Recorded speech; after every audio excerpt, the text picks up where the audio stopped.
Hello BB Gangsters, this is Calvin, also known as Rummer, and this is my first ever playthrough of Genshin Impact. And can you see the quest up there in the corner? How many meters away? Go to the entrance of the Hotel de Boer.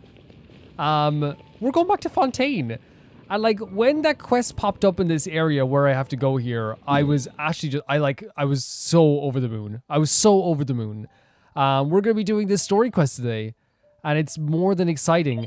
For people that are like, when's the event coming? I take everything like in... Is that Navia over there? Oh, it's been Is it a while. Navia? Let's go say hi. Oh my god, my gal. My perfect gal, Navia. My best friend through all of life. Yeah, no, like we'll be doing the event. I take everything as it comes very slowly. I'm not going to do everything all in one go.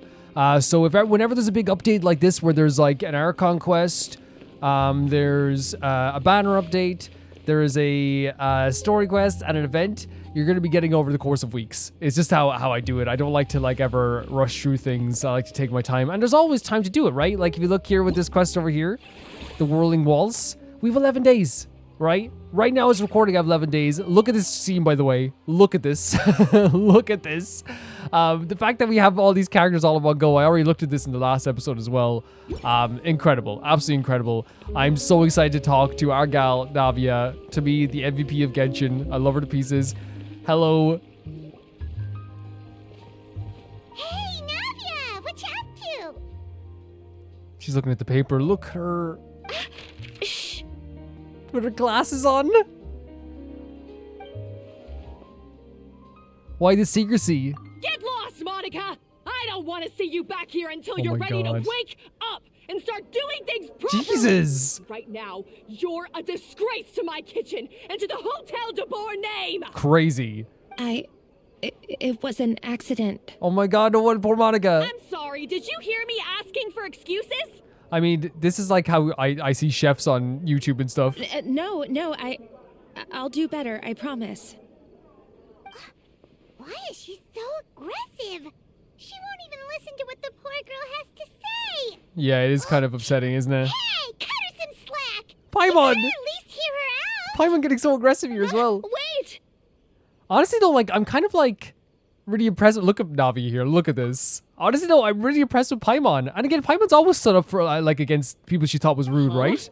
Who do you think you are telling me... wait a sec.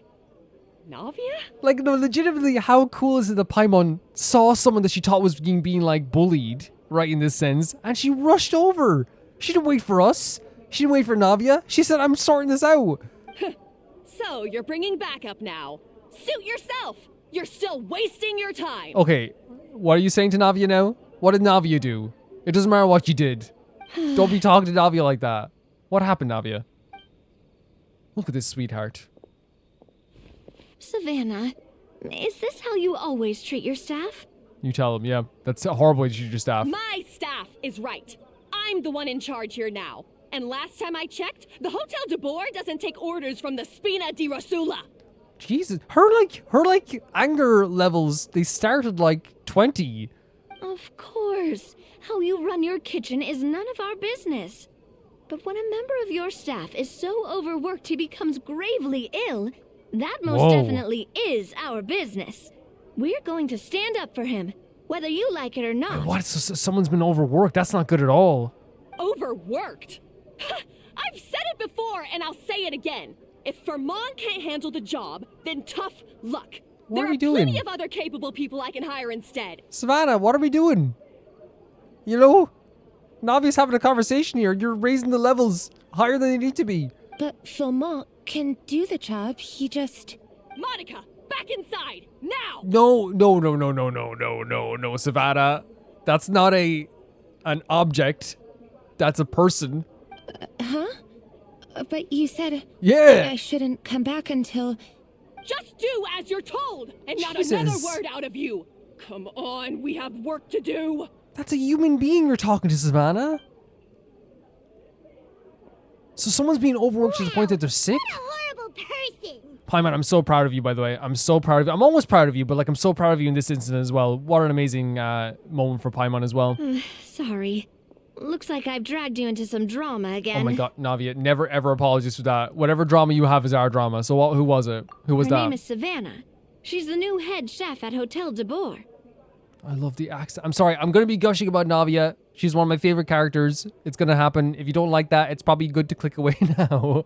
Ever since she took the job, she's been enforcing a brutal work regime. Jesus. And putting a huge amount of pressure on her staff. It's not good to speak to your staff in that way. And I understand but I remember like they showed this in like The Bear, right? How you do speak to your staff like by shouting sometimes, and there isn't a very like aggressive tone in the kitchen, but there is a difference between like shouting and pure like abuse. There is a difference, and they showed that at that show as well, like what it can do to someone, you know? One guy was so overworked, he collapsed from illness. That's so wrong. He's been bedridden for days, and he can barely even talk properly. That's so bad. I'm sorry. I'm sorry. It's all my fault. I don't deserve to be a chef. What is happening? At his family's request, the Spina di Rosula is trying to mediate on his behalf.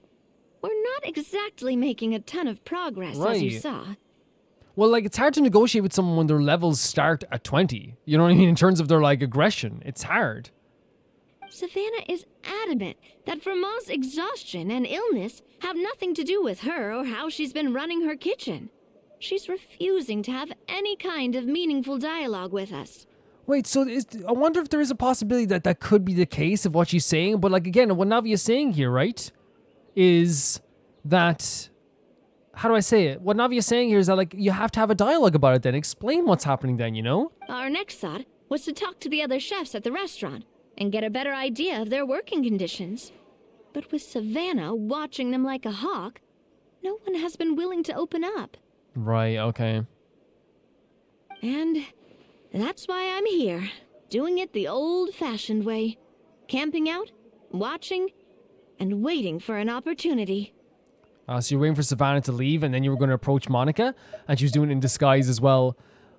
This is like, by the way, it's so good to hear Navia's voice. It's been so long, I feel. When was the last time we heard, I think it was like, I heard in the summer event, right? But there was probably like, the last time would have been like the last time we were in Fontaine before that, right? Right? Because I heard her voice in events, right? That's different. Oh no, there's some story quests as well, right? But then again, we did, yeah, no, but there were Fontaine story quests, right? Yeah. It's good to hear your voice. Oh, shoot! It all makes sense now. Sorry. Paimon should have thunk before she spoke. Did Paimon ruin everything? Oh my god, Paimon's voice has gotten, it feels softer now. Oh, no. Paimon, I'm not so at proud all, of you. I'm Paimon. so proud of you. Honestly, the way she was laying into Monica, someone had to step in. I'm sure I would have piped up Honestly, if you no, hadn't. I'm so proud of Paimon. And besides, I don't really think I'm built for espionage. Yeah, you look too grand and amazing to be to be hidden. Either way, Savannah's seen you now, so you probably won't get another chance. Yeah, meaning it's gonna be all the more difficult to get the inside scoop now. Oh, I might as well head back to the Fleuve Cendre then. We'll need to come up with a whole Let us new help. game Let us help. plan. Let us help. Paimon will join you. Cause this is kinda all Paimon's fault. Then I'll join you too. Guys, it's fine. No, please. You don't need to worry about it. That said, if you were planning to visit the Fleuve Cendre anyway, Are you joking? let me take you out for a meal. I'll make sure it's a proper feast. Are you? Yes, Navia, please. A really famous Please. chef just joined the Spina di Rosula's tavern. Her name is... Sorry Is that to Escoffier? interrupt. I just wanted to apologize for the scene you witnessed just now. We shouldn't subject our customers to that. Right, it shouldn't happen behind the scenes either. You know, I know that's not what Leona's saying is here, you know, but you know, I know what she's saying. From us. It's some candy from Monica. She asked me to make sure it was delivered into your hands. Monica? Monica's the one apologizing? Huh. Clearly Savannah is the one who owes an apology. Like we can see with her eyes what's happened, like how she is being very mean to them, right? Our head chef has been a little highly strung lately. Sorry for everything. Don't make things more difficult. Oh, yeah, no, I understand what we're saying. Like, I'll say thank you for the gift. You know what I mean? Because I think Paimon is being so headstrong, but it's because it comes from a place of caring. It does. She doesn't like seeing injustice or anyone being rude. Like it legitimately, if someone's even slightly rude in front of Paimon, it sets off like something in her brain where she's like, I have to say something. You know what I mean? And this time she rushed over to do something. Thank you for the gift. All right. Since there's candy, Paimon will drop it. Not the candy. But I understand what Ether's saying is like, don't make it harder for this worker here, because it might make it harder for them when they're already doing something nice. Thank you for understanding. We'll make sure to pass your feedback on to Miss Savannah. Crazy, man. A little highly strung, huh? Looks like the kitchen, with Savannah in the kitchen, even the waiting staff are on edge. Paimon doesn't get it. How did someone like her even become head chef? I've been so upset. Well, according to Fermat's family, she hasn't always been like this. But that's a story for another time. Let's try this candy. Yeah, 100%. I never understand Navia's affinity for sweets. She makes the best sweets. Paimon totally gets it. Come on, dig in. Relatable. Huh? Hold on, there's something written on the wrapper. Oh. Find Escoffier. That's the character for the story quest. Treasured above all. So interesting to me. So maybe that's is it the chef that's working there? Could this mean... Huh? You know that name, Nadia? Yeah. Let's stick to the plan and go back to the Fleuve Cendre for now. That's where we'll find Escoffier anyway.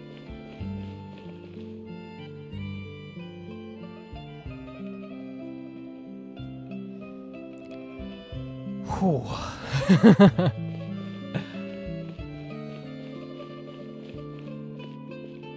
Being back here, man. Means a lot. Let's go back to the Fleuve Cendre and hearing Navia. Hearing her voice, hanging out with Navia, saying she's gonna give us a feast. This is more than Calvin can take. Honestly, it's amazing. So, who is this Escoffier anyway? Well, for starters, she used to be the head chef at the Hotel de Boer, before Savannah. I can literally see her walking around down there. That's so cool the way they did that. She recreated the legendary Gâteau de Boer and restored the restaurant back to its former glory. So she was there all this time and we didn't even know? Safe to say, she's the most renowned head chef in the Hotel de Boer's history. Okay. After the culinary genius Modeste himself. Gâteau de Boer. That's the super exclusive cake that they only sell a few slices a day, right? Wow. Why the heck would she let Savannah take her place? Interesting question, right? Well, apparently, the Hotel de Boer was reported for a safety incident. Someone claims that the kitchen was adding an illegal substance to their menu. Oh my god, whenever I hear Fontaine and illegal substance, it just sends a chill down my spine. But none of the chefs had any idea how it could have gotten into the food. In the end, Escoffier decided that as head chef, she should take responsibility. And she was sent to the Fortress of Meripede. Jesus! The Fortress of Meripede? Yeah, what the hell? Oh, don't be so dramatic. It was probably just a formality. We got sent there for eating someone else's cake. I mean, that was a planned thing though as well though, like. But look at my one smiling as well, look. Well, you're right. The quantity of the substance they found was fairly minimal. Even the guards believed the whole thing was probably just an accident. Escoffier didn't have to stay in the fortress for long, but still, by the time she returned, the role of head chef had already passed to Savannah. And the formality is the idea of, again, like we talk about, like, you know, getting the boogeyman off the street. Once someone is taking the blame for something, it's over, right? Or they feel like people can rest easier, even if it's not true. That's what happened. Paimon still thinks it's really unfair. I love Paimon is bringing hater energy. I love it. I love when Paimon brings hater energy to the table. Even though Escoffier is no longer head chef at the hotel, she's still well respected by the staff. So, I'm guessing what Monica wants is for us to convince Escoffier to try and negotiate with Savannah on the staff's behalf. Okay. Oh, Paimon gets it. Monica wants Escoffier to come back and kick Savannah out. This is what I'm talking about. I need Paimon hater energy is my favorite thing. It's simple. If the new head chef is stressing everyone out, then the solution is just get the old one back. I mean, it might work. Well, about Oh no, what is that. it? What is it? You thought cream of mushroom soup was ready to serve after 3.5 minutes on the stove. Oh. Oh. That's a kid. You'd have had more sense serving hot water with ice cubes. At least then you wouldn't have wasted all this perfectly good cream and mushroom. Oh my What god. do you say, Hilaire? I didn't expect her to be this frustrated or angry.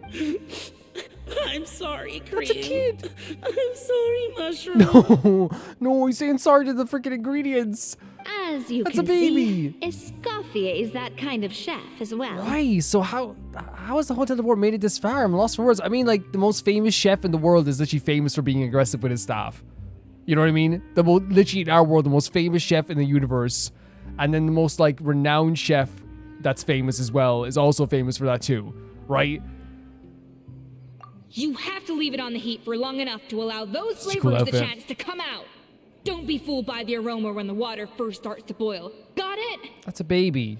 That's a baby. That's a baby right there. Yes, Chef. That's a baby. Then go back and do it again. The customers are still waiting. Remember where you went wrong and don't repeat the same mistake twice. Yes, Chef. Poor baby. I understand like chefs have to be aggressive sometimes. They do. Like they legitimately have to be aggressive sometimes, and they have to be like, because like kitchens are like apparently I heard from people that work in kitchens, like top 10 like most stressful like high street jobs. You know what I mean? I love her hair color. It's so nice. Just sharing a few nods with each other. Wait, Paimon? Excuse us, Waiting to be served? Sorry, we're pretty busy. I'm afraid you have to join the line. Oh, no, we're not here to eat. Paimon's a bit nervous. So you're not paying customers? Then I'm afraid the wait will be even longer. And Escoffier's being kind of polite here about this, you know? It's hard to talk to Escoffier when she's in the zone. Let's take a seat. We can catch up while we wait. I love that Paimon was the one who was like, hey, I'm gonna talk to her, you know? It's really cool. And that makes sense as well. Like, it's like, again, with chefs, they're not gonna have time to talk to you, like, while they're in the busiest part of their day, you know? Prep, cleaning, all the stuff. I know they don't do the cleaning themselves, head chefs, but you know what I mean. Looks like the rush hour is finally over. Is it always this busy here? Is it more busy because Escoffier's here now? These days, yes. I'd say business has tripled since Escoffier joined Wow. as temporary head chef. She didn't want to go back to the Hotel de Boer? Well, in her words, the Hotel de Boer doesn't need her anymore. It doesn't look like she's got any plans to go Very back. interesting. So she had no desire whatsoever. I guess I'll be heading off then. Wait, take these home with you. We can't serve them now, and Okay. there's no sense in letting them go to waste. Okay, so just showing she's like a secret sweetheart, is she? She's a secret sweetheart. Oh, thank you, Chef. For what? Like I said, I just don't want them going to waste. Secret sweetheart. Oh, and tell Fiamma to get well soon, so you're not running yourself ragged every single shift.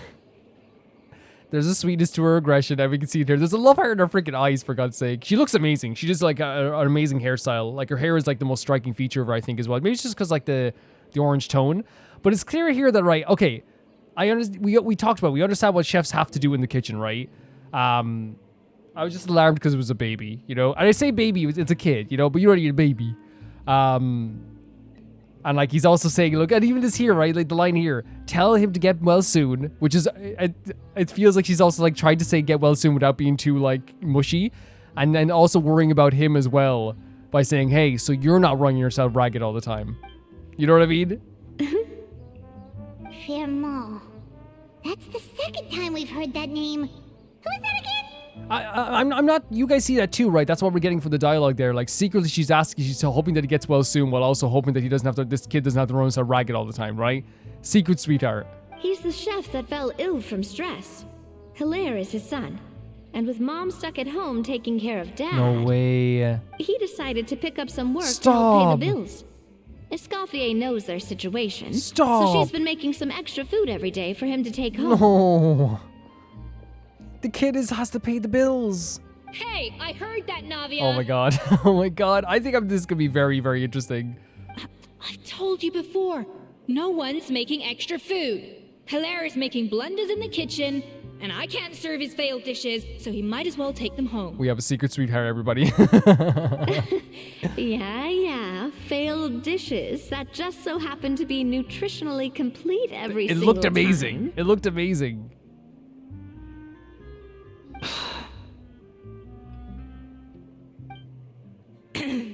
So you two must be the world-famous traveler and his companion, Paimon. Yes? Is there something I can help you with? Yes, maybe. Oh, so you know us already. We'll skip the introduction then. We're here to talk about Savannah. Since Hilaire is working for you, you must be aware of the situation, yeah. Oh, I certainly am. The Spina's headquarters are right next to the tavern. And I've lost count of the number of times Navi has come to pester me about it. Right. But I don't work for the Hotel de Boer anymore. And being ex-head chef doesn't give me the right to interfere with that business. Okay. Besides, I'm the one who persuaded Savannah to take the job in the first place. What? Well, she was a much gentler person back then. A little timid even. She wasn't at all confident that she was the right fit for the role. And now she seems like aggressively confident. That's hard to believe. Yeah. Are we definitely talking about the same Savannah here? Honestly, I do wonder if she's just emulating me. Oh. I mean, I'm not the most pleasant head chef to be around either. Well, at least she's self-aware. Yeah, and I wonder, like, when you do emulate someone, like, sometimes you will take maybe the aspects that, like, you know, it's like, you know, if you're emulating someone's confidence, for example, you might not understand what their confidence is and how they portray their confidence. So it might come off as arrogance, right? Anyway, suffice to say that given the history between us, it'll be tricky for me to tell her she's doing her job wrong without coming across like a huge hypocrite. Because she also is someone who shouts at her staff and stuff. Because, but I guess, like, your staff isn't falling ill, though, right? Fiamar and the others probably Tail. think that Savannah gets it all from me. I wouldn't be so sure about that, Escoffier. Look at this note we got Yeah, from they Monica. want you back. You give Monica the candy wrapper to Monica's candy wrapper to She Escoffier. mentioned me. Whatever shortcomings you feel you have, it looks like Monica still trusts you. As for the others, well, how can you know what they think unless you ask them? Exactly. Monica. Plus, it's not like we're asking you to storm in there and raise hell. We're only in the initial phase of our investigation. All we're trying to do is get the other chefs to open up to us. Yeah. Oh, Monica. Oh, Monica. Oh, Monica. Oh, Monica? I love the love heart in the hand as well. I can't believe her. Powdered sugar is supposed to be applied sparingly. No. Look at all that on the wrapper. It's thicker than the sole of my shoe. She only cares about the execution of the food. Look at this. Look at her angry face as well. She's actually quite adorable. Unbelievable. I won't stand for this. Look at her She starving has to off. learn. Come on, we're going. Did you see like her arms like clench at the side as well? Look at her. So now she's, Well, whatever reason she came up with, at least we convinced herself to go have a conversation. This is so funny. Let's go catch up to her. We don't want to keep her waiting. For Navi to be nervous about, so look at her looking back at us. Look, she's like waiting for us. For Navi to be a bit nervous around someone as well, you know. This is a really fun quest so far. But it's also like there's like hints of like worry as well, because again, that poor kid like having to pay the bills like actually makes me very, very upset. And like you don't want people falling over and keeling over. Yeah, it's like, oh yeah, she's being aggressive like me. But with Escoffier, has she like, you know, she's doing the opposite of like kind of like aggressively caring for that family in a way. But that poor kid should not have to take shifts. Jesus Christ. The hotel dare board should be paying for what happened to him. Like 100% this hotel should be paying for his medical, his food, everything. By all rights.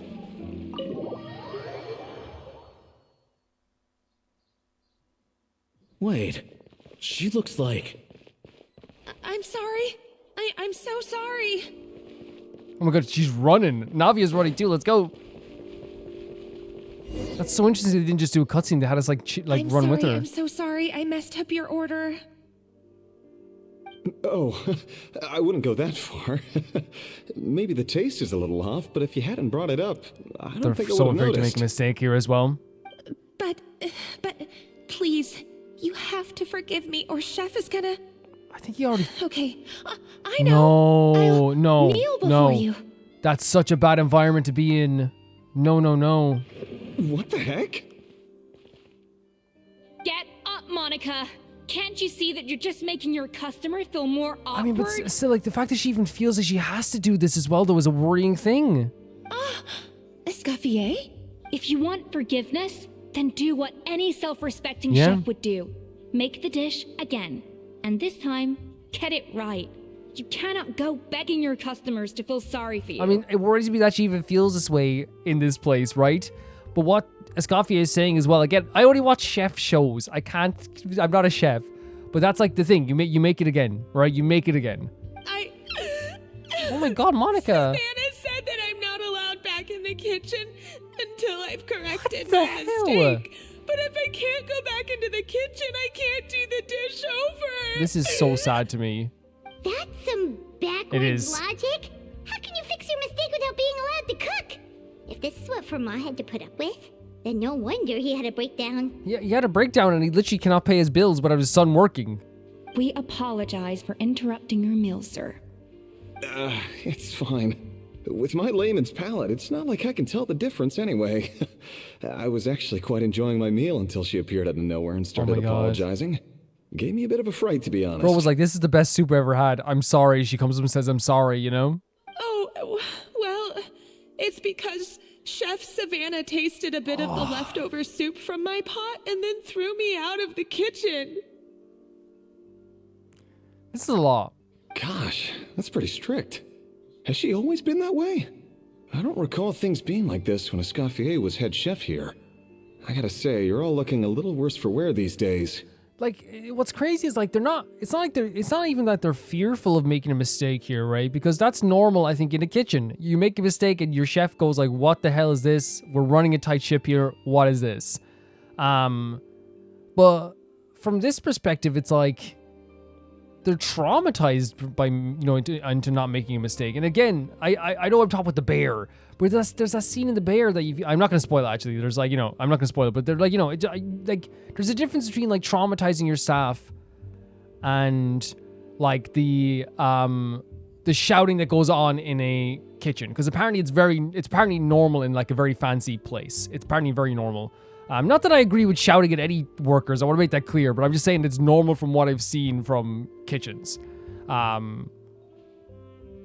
mean, Escoffier was strict too, but I think the difference There is you go. that her There it is. criticism was more constructive. So you knew what you did wrong and how to improve. And Like the way I would say is like for me, like if I was I would not last in a kitchen of a fancy restaurant.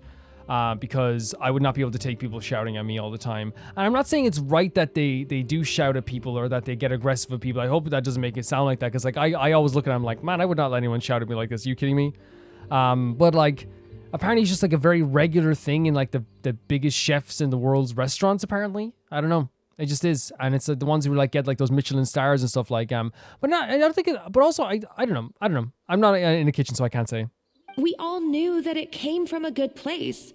Chef Escoffier was hard on us because she truly wanted us to reach her level. There's the difference then. It feels like with Escoffier, she wanted us to get better, but with Savannah, she's just shouting you for shouting's sake. But these days, whenever we make a mistake, we just get told to wake up, get your head in the game, or just do it again. Oh my god, do you remember when she was like giving out to the little boy and Escoffier, what she said? Escoffier was like, she gave him exact instructions on how not to make the mistake again.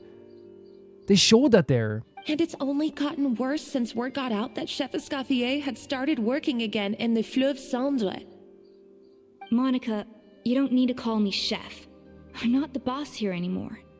Yeah, but through no fault of your own, what happened back then, that wasn't on you, and all of us know that. Wow. That banquet was a huge event, and so many staff were involved every step of the way. With so many moving parts, there's no way of knowing how that lumiline ended up in the food we Lumiline. served. Lumiline? What's that? Yeah, what's that? A new drug from the Fontaine Research Oh Institute. God. Produced from an extract of the Lumitwell. Apparently it sharpens the senses, so they used it to treat people with impaired responses to stimuli. Right. Oh, yeah, I've heard about that. They found out you can use it as a flavor enhancer since it stimulates the taste buds. Makes things pretty addictive. Wow. They also found that overuse can have mood-altering effects, and even lead to nerve damage. So it quickly ended up on the guard's list of controlled substances. Unfortunately, however, some food products containing the additive had already made it to the market by the time the guards banned it from the restaurant industry. Everyone knows that in all likelihood, someone probably just purchased a batch of contaminated ingredients by mistake. So they don't blame it on Escoffier. Yeah, it's another drug, but obviously it's not as serious or like as terrifying as the, as previous illegal substances. But it's still obviously like, something that's not allowed, I suppose. But you took all the blame. We all know why. It's not synth-like, You just didn't want to see this turn into a place where tensions are constantly running high. Because everyone's suspicious of each other all the time. Wow. Like, they have so much respect for Escoffier, right? And now look at you. A fry chef in the Fleuve Cendre. What are you trying to say? Sure, the Spina's Tavern is no Hotel de Boer, but come on. It's not I think it's that cozy bad. as heck. Is it? I think, no, it's not that bad. It's cozy as heck. It's so cozy. Oh, the Fleuve Cendre, you say? Great. That's where I'm dining from now on. Monica, I'm very happy with my current job. And there's no changing the past. Okay. We just have to let bygones be bygones. If you ask me which one I'd like to eat at, it's the Fleuve Cendre. Right? Not just because of Escoffier, but the environment. Like, it's such a nice, cozier environment. I know it's underground, but like, the lights are a bit more comfortable. The energy's a bit more communal. Like, I don't know. To me, like, it's nicer. Besides, at the end of the day, I was the head chef, regardless of whose mistake it was. Ultimately, the responsibility lay with me. If only Savannah was half the boss. That's what's you happening. were. She's proving how good of a boss she is while trying to, like, say I'm moving on, and it's kind of difficult for Monica now because she's seeing how good of a boss Escoffier is. I'm sorry? Do you have a problem with my conduct as head chef? Everyone's having a conversation. You start at 20. You keep starting at 20. No, chef. She's traumatized. They're absolutely traumatized. So, you do remember who's boss? Well, you're clearly not a very good boss. Escoffier? I thought you'd left this place for good. What are you doing back Did you here? hear how her voice softened when she said the name Escoffier? Escoffier? For a second. I thought you'd left this Builds up place again. for good. What are you doing Convince back herself here? to get back to that space. I wonder if she's not a real... when they say this person ain't a real demon? I wonder if she's not a real demon. What happened to you, Savannah? Why are you acting like this? When I turned this place over to you, You made me the head chef and gave up your right to tell me how to do my job. You're not doing a good job, though. You're not the boss here anymore. So stop acting like you own the Escoffier's doing the place. opposite of that. The absolute opposite. Whoa. Sounds like someone has a chip on her shoulder. Maybe we should give them some space. Oh, Savannah! Oh my god. My God, have you grown a temper since I last saw Oh my you? god, like this is like the battle of the head chefs. Have you put even half the amount of energy into improving your cooking skills, or are you still using the Pluie Lotus as an off-brand markup, thinking no one can tell the difference? Whoa. That's none of your business. What happened to not storming in and raising Well, it she was doing fine, but then it's when someone shouts at you and you have to shout back. Ho ho! I was not expecting to see something this spicy as soon as Escoffier returned. Okay. So this guy is this for? Do you know them or is this for entertainment? Like, why are you here? Huh? Oh, they know him. Okay. I was like, this random dude just comes up and gets involved in the argument. Aye, miladies. Might I make a humble suggestion? Given that we have ourselves a tete-a-tete between chefs at the Hôtel de Bord, I dare say it would be de rigueur to settle this the traditional way. What's the traditional way? The traditional way? That can only mean one thing. Sounds like we're in for a history lesson. I'm up for it. That's Give me a history right. lesson. I'm talking, of course, about the tradition established by Modeste himself. The cooking contest! Oh, that sounds so fun. We haven't had a cooking contest in this game since like Mondstadt with Shagling. According to legend, The founders of Hotel de Boer, Modeste and Savelli, used this method to resolve all of their disputes. That sounds so fun. Everything from petty arguments over next week's menu to disagreements over the strategic direction of the restaurant. The thing is, it sounds fun, but obviously, like, this is like we're having fun with like the idea of like the two head chefs arguing all this stuff. It still is like to be like a serious matter if someone fell ill because of how they're being treated here, you know? The cooking contest would decide who had the final say. Huh. It sounds like they had a lot of free time on their hands. I just need, I need to have Paimon hater energy all the time. Ah, well, it might sound that way to us. But in fact, the cooking contest played an enormous role in motivating chefs to hone their skills, reaching new heights of excellence in the culinary arts. Competition does breed new innovations, right? And indeed, the reintroduction of this institution in recent years has surely been instrumental in transforming the Hotel de Boer into the top-ranking restaurant in Fontaine. Reintroduction? Someone brought it back? Who? Wait, did you bring it back? What say you, Escoffier? Surely you of all people won't back down from this challenge. It was you who put the rule in place, Oh my god, after thought so, all. Paimon. There's your answer. Sure, I reinstated it, but I'm not a chef at Hotel de Boer anymore. Isn't this bending the rules a little? I see no issue as long as both sides agree to the terms. We could simply treat it as an exhibition of sorts. Savannah, any objections? I think Savannah, from my estimation so far, is self-conscious about her skills compared to Escoffier. To the point that they said when everything got a bit more aggressive, I think, when Escoffier got out of the fortress and went to work in the Flusandra, so I think she'll take this challenge because she wants to prove she's better. Exhibition. No? Huh. No. No. If we're going to battle it out, let's put it all on Oh. the line. If I lose, it's up to you what happens to me. Wait a sec. Okay, because for a second I was like, okay, I was wrong about that. No, like Savannah's like, not only do I feel self-conscious about compared to what I'm thinking anyway. It's self-conscious because she's like, I'm gonna put it all on the line. I don't want anything to happen to you. But if you lose, you hand over the Codex de Boer to me. Codex de Boer. What? The Codex de Boer? The Codex de Boer. What is that? Yeah, what is that? Only the legendary handbook written by the original head chef Modeste. Whoa. It contains all his secret recipes, including Gâteau de That is Boer. massive. That is definitely massive. It's the greatest treasure in Fontaine's culinary world.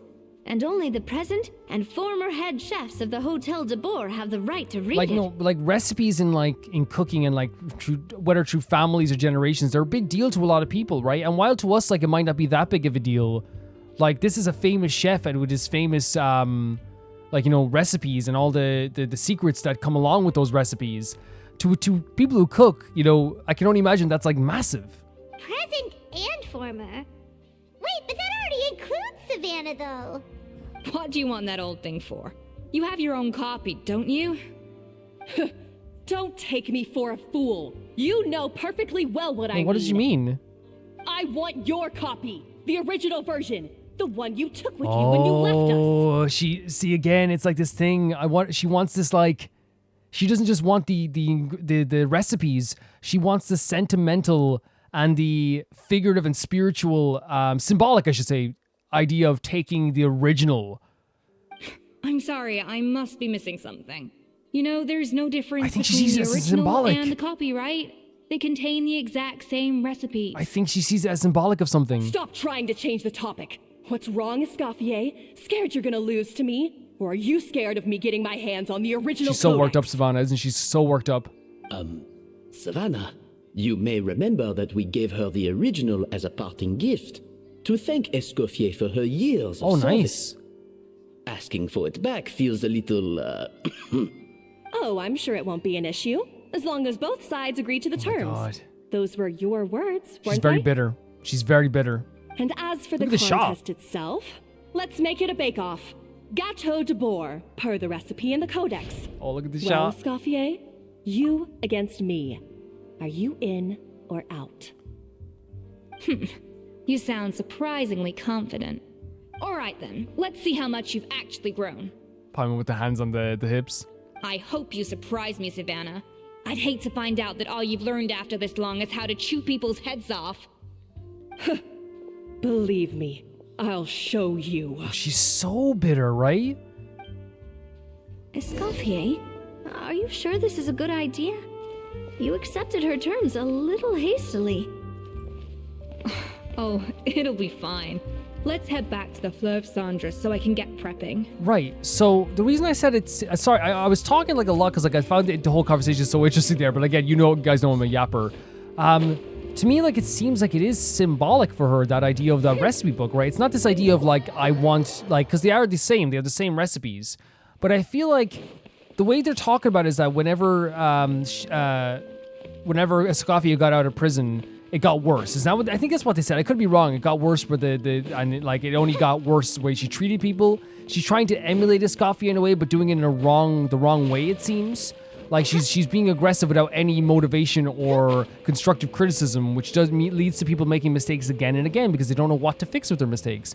Whereas you see with Escoffier, she's the one who's doing all these like things where she's like, hey, this is what will this is how you fix it. Even if she's doing it in an aggressive tone, right? She's telling people how to fix those mistakes. She's even said, even with the first thing she did with Monica was like, hey, don't do that, just make it again, because she's giving her actual good advice, right? But from the perspective of, from the perspective of Savannah, what I'm thinking is that she feels inadequate compared to Escoffier, right? Or at least it feels that way. And when she took that book and get with her, and now she has her own life and she's like able to do this stuff outside this place, and people still probably are comparing them. She's not able to really like command the same respect that Escoffier is, clearly. It's like almost like she's trying to prove something to herself and to Escoffier at the same time. There's this feeling of like, that book that you took with you is symbolic of like you taking like, it's almost like you are, if I have that book and you don't, then I'm the true head chef. I'm the head chef who has this symbolic book of the original fantastic, well-renowned chef, and you don't have it anymore. It's not about, it seems like it's not, again, it's not, as we know, it's not about the recipes, right? It's about the symbolism of it, and that's what she feels anyway. That's what I feel it is anyway. So interesting. So interesting to me of the character of Savannah. So she's like, clearly like, again, the reason I also said she was like a fake demon, right? That whole thing, she's not a real demon, she's a fake demon, is because I feel like even the shouting she's doing, it doesn't have any like rhyme or reason to, or like any true bite. It's just very mean, right? Whereas Escoffier says something, and I feel like when she does say something, it's like almost like there's nuggets of like actual truth in there. So like when she says something, I hate to have you only learn how to shout rather than cook, that's like I'm not trying to say it's a good insult. That's a good, sharp, snarky thing to say, right? It's someone who knows, has done this before, has a rhyme or reason to it, is able to do this type of snarky stuff. Whereas it feels like Savannah, she's just shouting constantly. There's no rhyme or reason to her shouting. It's just constant shouting. And I think she's comparing herself a lot to her in that sense. We've never gone through here in a while. Oh god, Official almost dying here. We're using this team again today.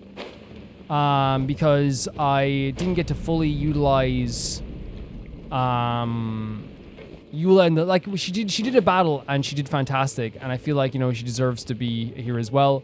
And you probably say, well, what about Xing Shou and Official and all the other characters? I'm already lost. Oh, it's just up there. Okay. Well, the thing I would say about that is that I think I use Official, Betty, and Xing Shou like a lot. I think they're like 3 of my most used characters. Official's probably one of my most powerful characters. She's like built better than I ever thought I could have built her. I'm actually shocked at how like good she is sometimes, because I created her. That's why I'm shocked. I'm excited for this. So this whole bake-off thing kind of came out of nowhere. Was it really sensible to just go along with it? Well, I got a sense that she's holding something back. But we chefs always express ourselves in our cooking. So if she won't talk, this might be the best way to find out what's really going on. Yeah, that's a cool way of putting it. Again, I know I'm not a chef. I just know that like Marco Pierre White always said that he felt like that cooking can express your soul. It can express memories, feelings, all this stuff. So like the idea of like chefs expressing themselves through cooking makes sense to me, I guess. Huh? Holding back? Sure didn't sound that way. I think emotionally, probably. Escoffier only picked up on it because she's the same way. Always closed off, never letting you know what she really thinks. That's patently false, at least where your macarons are concerned. I've been nothing but truthful with you about the disgraceful amount of sugar you use. More sugar. Okay, that's one case where you can keep your thoughts to yourself. Navi's like, please don't insult my macarons. And we agree. We love the macarons. So anyway, what's this Codex de board she's so obsessed with? Oh, that? Well, it's not so much a recipe book as a diary of Modest's adventures. Okay. Back in the day, he and his good friend Savelli explored far and wide, partly adventuring, partly looking for new ingredients and developing new Sounds recipes. amazing. Their creations had an enormous influence on the course of Fontaine cuisine, turning it into a much more vibrant and diverse scene. For instance, legend has it that the original Gâteau de Bourg was made using a special secret ingredient that Modeste discovered on one of his adventures. So rare was the ingredient that they could never make more than 16 slices of the cake per day. But everyone who tried it claimed that it was one of the most blissful and invigorating things they'd ever Invigorating for a slice of cake is a pretty interesting way to describe it. That's an amazing slice of cake. Modeste and Savelli went on to found the original Hôtel de Bourg, which catapulted them to stardom in Fontaine's culinary world. I love the passion that Escoffier is describing this in as well, you know? Especially Modeste. He was hailed as a once-in-a-generation genius.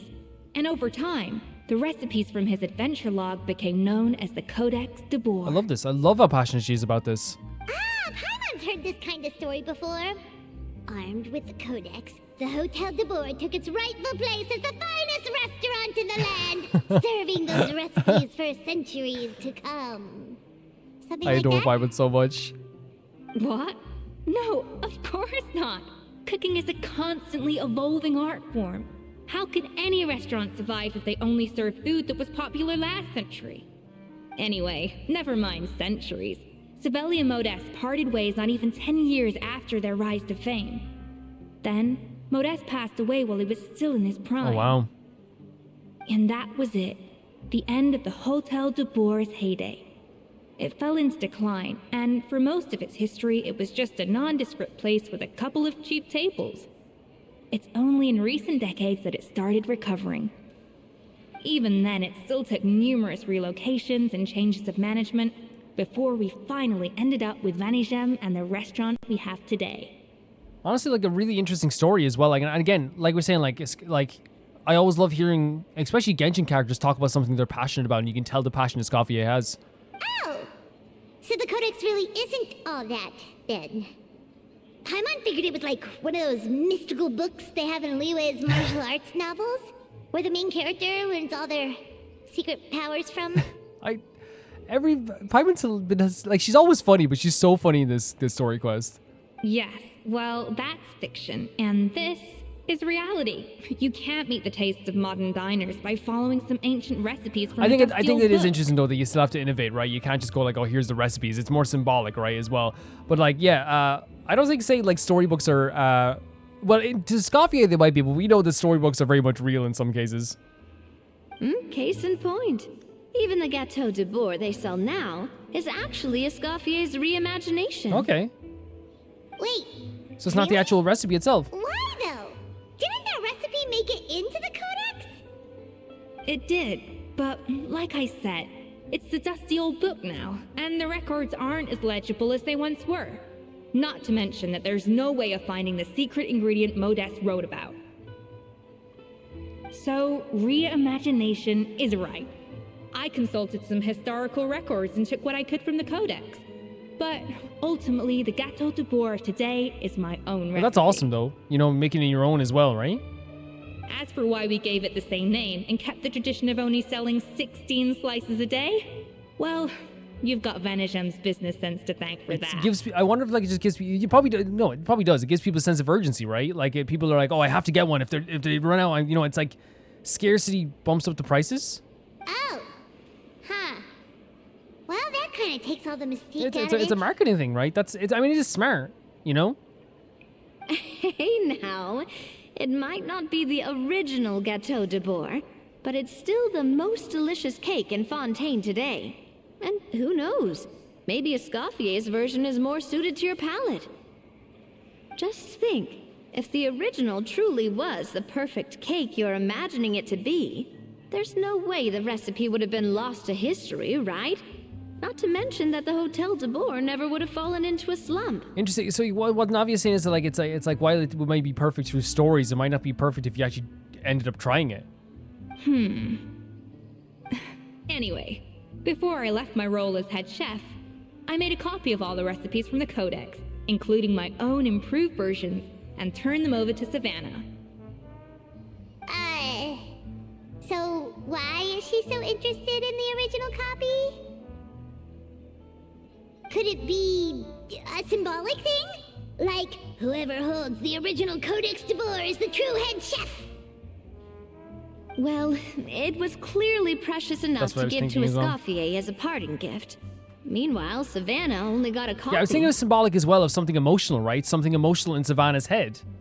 Maybe from her point of view, it's like management doesn't truly see her as being worthy of the role. Yeah, so yeah, comparing herself to Escoffier, but in the way Navia's saying it as well, is like, yeah, it's like, it's almost like being given the torch, you know, being passing the torch. The torch was passed to Escoffier.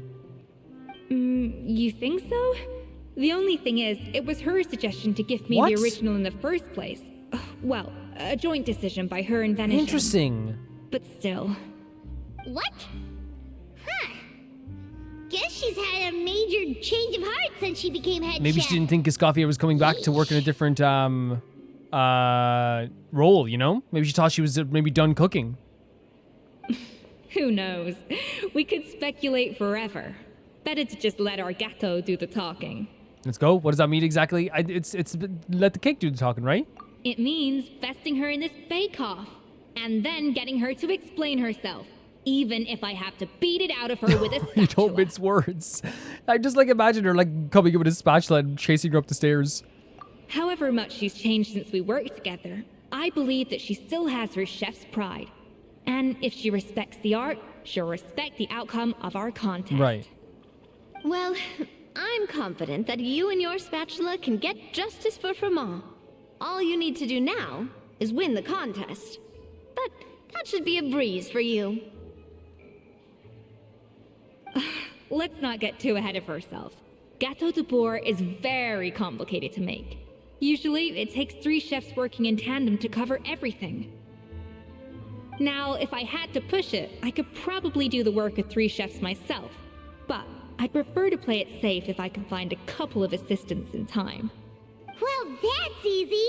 The 3 of us are Let's veterans go, in the kitchen. You just need to pick 2 I'd be so up for that as well. I'd be so up for that. Well, I have heard the Traveler is an accomplished cook, as well as a warrior. But be warned, I will hold you to exceptionally high standards. Think you're up to the task? I mean, bring it on. Like, I think this is such an interesting story to do surrounded by cooking, right? Like, the fact that we're also going to get to, like, our characters are going to get to assist in this, too. It means we're going to be, like, even more connected to this, like, I guess this story as well. But this time through, like, what they're passionate about, which is cooking. Bring it on. Oh, count me in, too. Oh, my God, cooking with Navi as well. Perfecting my macarons after your scathing review. Even if it means competing against the Traveler... So be it. I'll show you what I'm we're not made gonna cook of. it with you? Okay, if we're competing, I'm gonna let Navia win no matter what. Even though she doesn't need me to let her win. She could beat me, no problem, but I'm gonna let her get such a decisive win that I'll have to hide my face for 10 years. Confident. I like it. Alright, let's start with some elementary mise en place. Show me your knife skills. Mise en place, of course. No way. Show Escoffier your knife skills?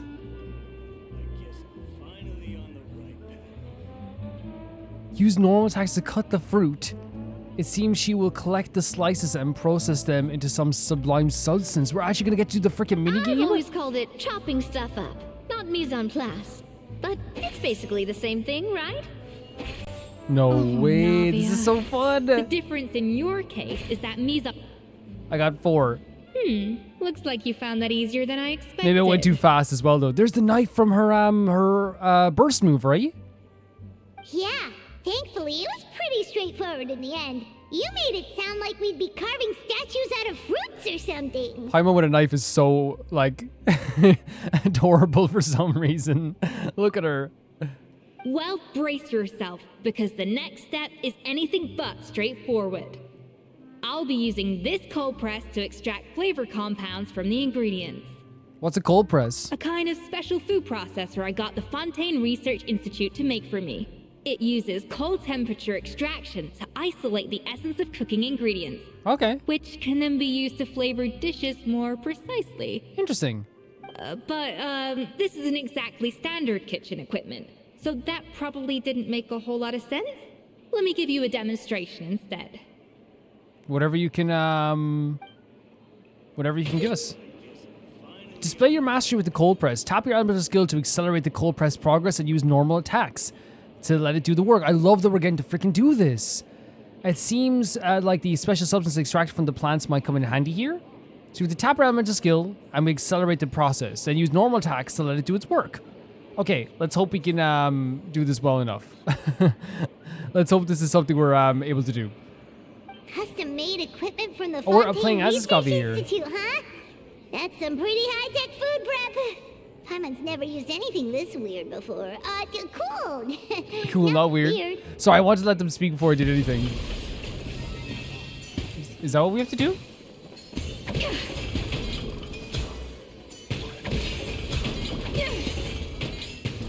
Is that it? And done. Okay. These are the flavor compounds extracted from our ingredients. I processed all the fruit you chopped up earlier. I love that we're just getting to cook with some people. We have cooking mini games. Like, it's so fun. But no, I'm sorry, but look at these characters. Look at Davia. Wow!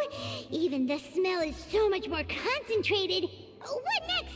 Do we add all this stuff in? Paimon's so excited as well. She's so excited. It's so fun. It's really fun. Absolutely not. Throwing everything in at once will ruin the balance of flavors. We have to go slowly and carefully to calibrate the exact flavor we want. Okay. I'll demonstrate again. Now, watch closely. And you know what they're showing here as well through this fun game, right? It's a fun game, right? That's what it is. But they're also showing how she demonstrates how to do things. She, you know, is able to delegate very well. They're showing all this stuff through this game. Learn at Escoffier's feet and master precision cooking. The flavorings you got from her multifunctional food processor can adjust the flavor profile of a dish. Strike a balance between fluffy flavors and floral flavors to adjust said flavor profile and make a delicious dish. Okay. Slowly and carefully. Balance flavors? What do I do? What do we do? Start balancing the flavors, so we have to like add more of these? Oh, so it has to be even, so we need 4? No, wait. So if we go 6 and then go 2. There we go. Really fun. It's just a game of making evens. Oh, look at her. This is what she's good at. This is her passion. And voila. Now it's your turn. Do we get to do it again? Because that's actually fun. I like those type of mini games. Everyone completes their flavoring process. Oh, that's a fun mini game. Not terrible. Considering this was everyone's first time blending flavor extracts, it could have been worse. I mean, honestly, for a famous chef to be like, it could have been worse, that's not after your first time. Not a bad thing to say. But the traveler's work was surprisingly good. Are you sure you've never done this before? You got almost perfect results on your first try. The second one is true. The first one also true because, again, in the story, she's good at delegating and teaching. That goes without saying. Still, credit where credit's due. You did well. It was fun. All right, now for the part I've been looking forward to. I want each of you to cook something from the Hotel de Boer's current menu. Okay. I'll judge your submissions and give you a final score. That's right. The true test of your cooking skills is the finished product. It'll be good practice for the contest itself. Now get to it. Chop chop. I'm up for it. This has been so fun. Wait, so we have to submit dishes? So hold on a second. Do we cook something or have Where did I get this stuff? Did I? Oh my, okay, I need to explain something right now. I'm starting to do it much more now. I want to explain this right now to you guys. There was a time period in when I was playing Genshin, when I caught up to Genshin, where I just wanted to like take things really easy for a bit. I think you guys understand. I wanted to just not like do any like leveling of characters. I just wanted to just like take everything as like a slower pace, because I'd been going like 4 episodes a week in Genshin and leveling up characters every single day for a year straight. So I was like, I'm going to take a little bit of a break. And it's not because I was burnt out, but it's because I was like, look, it's probably a good time to make sure I don't get burnt out, right? And it's really worked well. It's worked so well to the point that every time I get to play Genshin, it's like this really exciting thing. But something has changed in the past few days.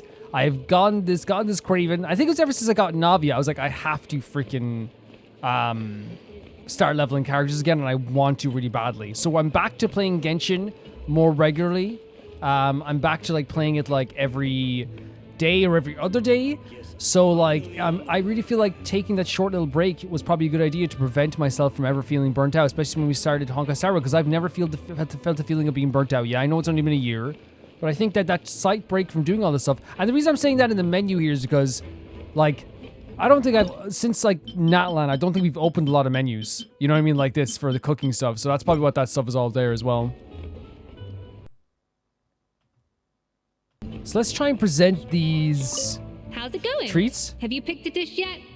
Choose wisely. I expect Oh my you to God. present the most delicious thing on the menu. I have no idea what that would be. Oh, these? The macarons? Sure. What'd you think? She lights up? Her face lights up? Look at that! With the grace of a snow-winged goose, as I like to say. Okay, Now, she's blushing let as the well. grating commence. You can see the passion for cooking that she has. You can see it. Pretty good, right? Not to brag or anything, but Paimon's a bit of a connoisseur when it comes to la food. Oh my god. I'm dying. Oh my god. That is hilarious. 6 points. 6 points for Paimon? Wait, hold on a second. Did you not hear her? Pretty good, right? Not to brag or anything, but Paimon's a bit of a connoisseur when it comes Connoisseur? to la food. When it comes to that food, she's a connoisseur. 6 points? What? Oh, well, fair enough. Paimon doesn't cook all that often, so as long as it's a pass. No, it's 10 out of 10, Paimon. That's 6 out of 100. What? Oh no. Oh, poor Paimon. What's her face? You say you're a connoisseur, but it's quite clear from this dish that you have far more experience consuming food than creating it. Well, she does have a talent. Paimon, I think it looks lovely. By that logic, I suppose you think listening to Lady Farina on repeat every day would make you Wow. an opera singer. Jesus, look, she knows she does, look, Paimon knows she didn't make the best food, okay? Oh no, but it's okay, Paimon, it's okay. Oh, me next. I'll have you know that this batch of macarons has Oh 2 my God, the whole piece of- tablespoons less sugar than my previous ones. So she lessened the sugar. Obviously, our face there, the display we were doing was probably like, hey, we got this in the bag, probably, or something like that, or like, just like the comedy of it, I guess. But I just like, even though I know that it's not like, you know, her trying to be mean, and I understand that 100%, I'm just like, I just can't handle Paimon being sad about anything. So you went from 12 tablespoons to 10. Oh God. Well, it's nice to know you actually measured it out. Because it tastes like you just threw in whatever was left in the jar. 6 points. 6 points as well? Aw, Yikes, she's a harsh judge. Now to the final dish. so, what do you think? Look at our face. Look how adorable we are. Look at this. Look at Aether's face. This is our last hope. 8 points. That's not that much better. That's not that much better at all. Darn, that's barely higher than what we got. Yeah. At least we're all in this together. Not exactly. The color is spot on. Beautiful aroma. Look at her Excellent face. presentation. Oh my god, look at her face. You can see the passion, like she turns into like a big softie about I food. have to give this one 8 points out out of 10. Out of 10? Maybe even 9 points. So it changed from 100 to 10. Okay. How did you pull that off? I mean, we're cooking all the time. It's all the practice for cooking for you, Paimon. Yeah, look at us. Oh my god. Don't get me wrong. There's room for improvement. Of course. But still, this is clearly the work of an accomplished Oh my god. chef. I can tell that you've put many hours of work into honing your skills in the kitchen. Thank you. I can really taste the grace of the snow-winged goose in this dish. The traveler's journey, with all its trials, tribulations, and setbacks. Not to mention the frustrations of having a picky eater for a partner. Okay, first of all, she's a perfect person to eat my food. She's great. But you know what's so funny about this as well is that, like, they're clearly not only showing that she's good at, like, you know, constructive feedback and stuff like that, but she's also, like, you know, like it's just, you can see it on her face, like, right now when she's thinking about food, and she sees something of us in the food, right? Something of our personality in the food, which is so nice to hear. It is nice to hear. Hey, you made that last part up. No way did you taste that. You tell her, Paimon. You tell her. Well, it looks like I lost fair and square. I guess you'll be taking the Traveler as one of your assistants then? I need these two, though, Escoffier. I need these two. These are my moral support for everything. But if it takes 3 chefs, that still leaves 1 slot remaining. Maybe Paimon and Navia should keep practicing and see how it goes? Paimon, give him some practical suggestions here. Chef Escoffier. Oh, it's Hilaire. It's What a little brings kid. you here? I heard the news about the cooking contest. You're doing Gâteau de Bois, right? I was just wondering if you needed any help. Wait, are you gonna be the third person? And you think you're up to the task, do you? That would be really interesting, right? Oh, no, I know I'm not there yet. It's actually my dad who wanted to help. Wait, really? Oh, he does look a bit tired, doesn't he? Firma, last I heard, you could barely get out of bed. But he's walking now. Chef Escoffier, Navia, Traveler, thank you all so much for everything you're doing for me and my family. With the shaky voice he has as well. I've had enough of sitting around at home while you run yourselves ragged. If you let me, I'd like to help you win this cooking contest. That would be amazing if you're up for it, of course. I was gonna say Yeah. the same thing. Don't you worry. I'll be fine. I'm feeling much better now. I'm sorry. I know I've been rather say that. useless these past few days, but not anymore. Again, you've gone through so freaking much. The fact is, I'm a fine chef, despite recent events. I've proven myself in the Hotel de Bois kitchen, so if anyone's qualified to work under Chef Escoffier, it's me. I think. I mean, I hope so. There's a bit of a shaky confidence, though. It's like there's a confidence there, but it's shaky, right? Firma, have you even set foot in a kitchen since leaving Hotel de Bois? I have not, but I'm fully rested now. I know I can handle it. I'll prove it. Let me whip something up for you right now. I hope he's up for this as well, because again, like it's especially from exhaustion, it takes a while to build back up that strength, you know? It does take a while. But it would be a huge deal and almost a huge message as well, right? To have him be the third person in the group, you know? Huh? That's strange. Oh no. Why are my hands shaking? Is it nerves? What do you call this, Firma? No. That's horrible. And all he thinks about is getting shouted at again. I can't seem to grip my knife. That's so bad. That's so bad. Again! Again! Like she's just being downright horrible. That's what she's being. Hopeless. Get out of my kitchen yesterday. Like again, there's no motivation in this. There's no helpful nature. There's nothing like of. Oh my god, this poor man. He's like hyperventilating Dad, even. What's wrong? I don't understand. I was feeling so much better, and then Oh my god. Will I never be able to work in a kitchen again? This is hitting me so bad right now. Dad, talk to me. What happened? And this poor little kid has to be like, you know, so supportive in this sense as well. I think the real issue here is not physical exhaustion, but psychological trauma. Exactly. Yeah, 100%. Monica, when did you get here? Even I didn't notice you arrive. Probably because you were all concentrating so hard on your cooking. I didn't want to interrupt your flow. Thank you so much, Monica. Yeah, no, like, that can definitely affect you in many aspects. And then again, like, it hasn't happened to me personally, but then again, like, I probably did, but like, it's on a smaller level for some people.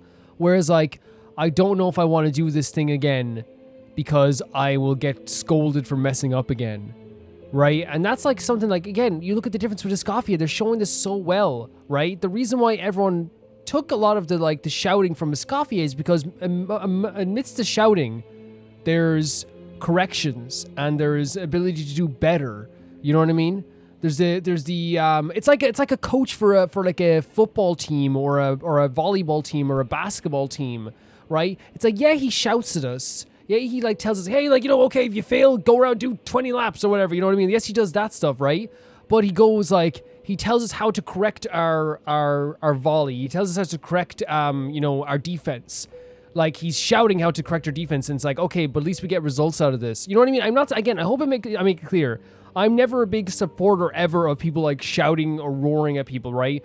I'm just trying to, express what this game is expressing, But anyway, I'm so sorry.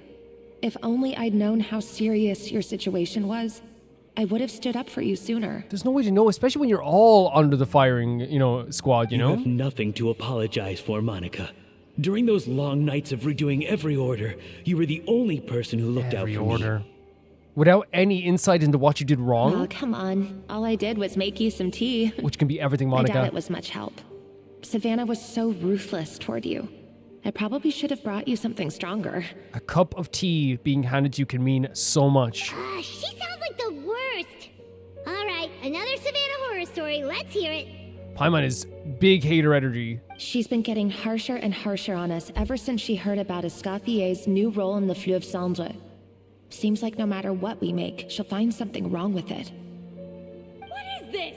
It looks like a dog's been at it. In the trash now! So it is confirming what they were saying before, is that because she knows that Escoffier is back cooking, I wonder if she's becoming even more self-conscious of her own position. Then she orders us to redo the dish again and again. But we never know what's going to make her happy. Which is so rough. Because again, even though, like I said, I don't support, as I said, I don't support Gordon Ramsay roaring at people, right? Obviously, that's entertainment in a lot of ways. He can ham it up, but obviously, you know how he acts, right? But, like, he's not going to go like, this sucks.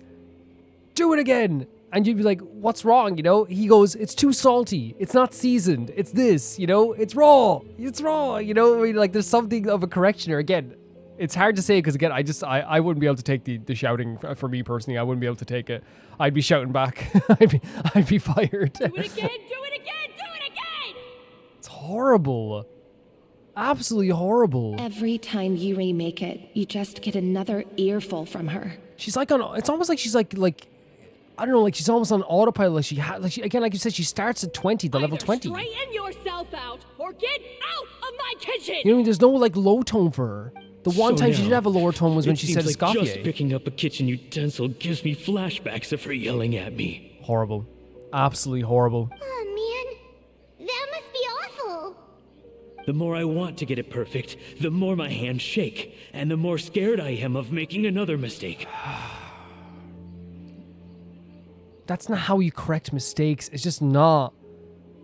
You shouldn't be fearful of making mistakes. You should be like happy that you get to like improve on your mistakes, right? And you get better, right? How can you give up so easily, Firma?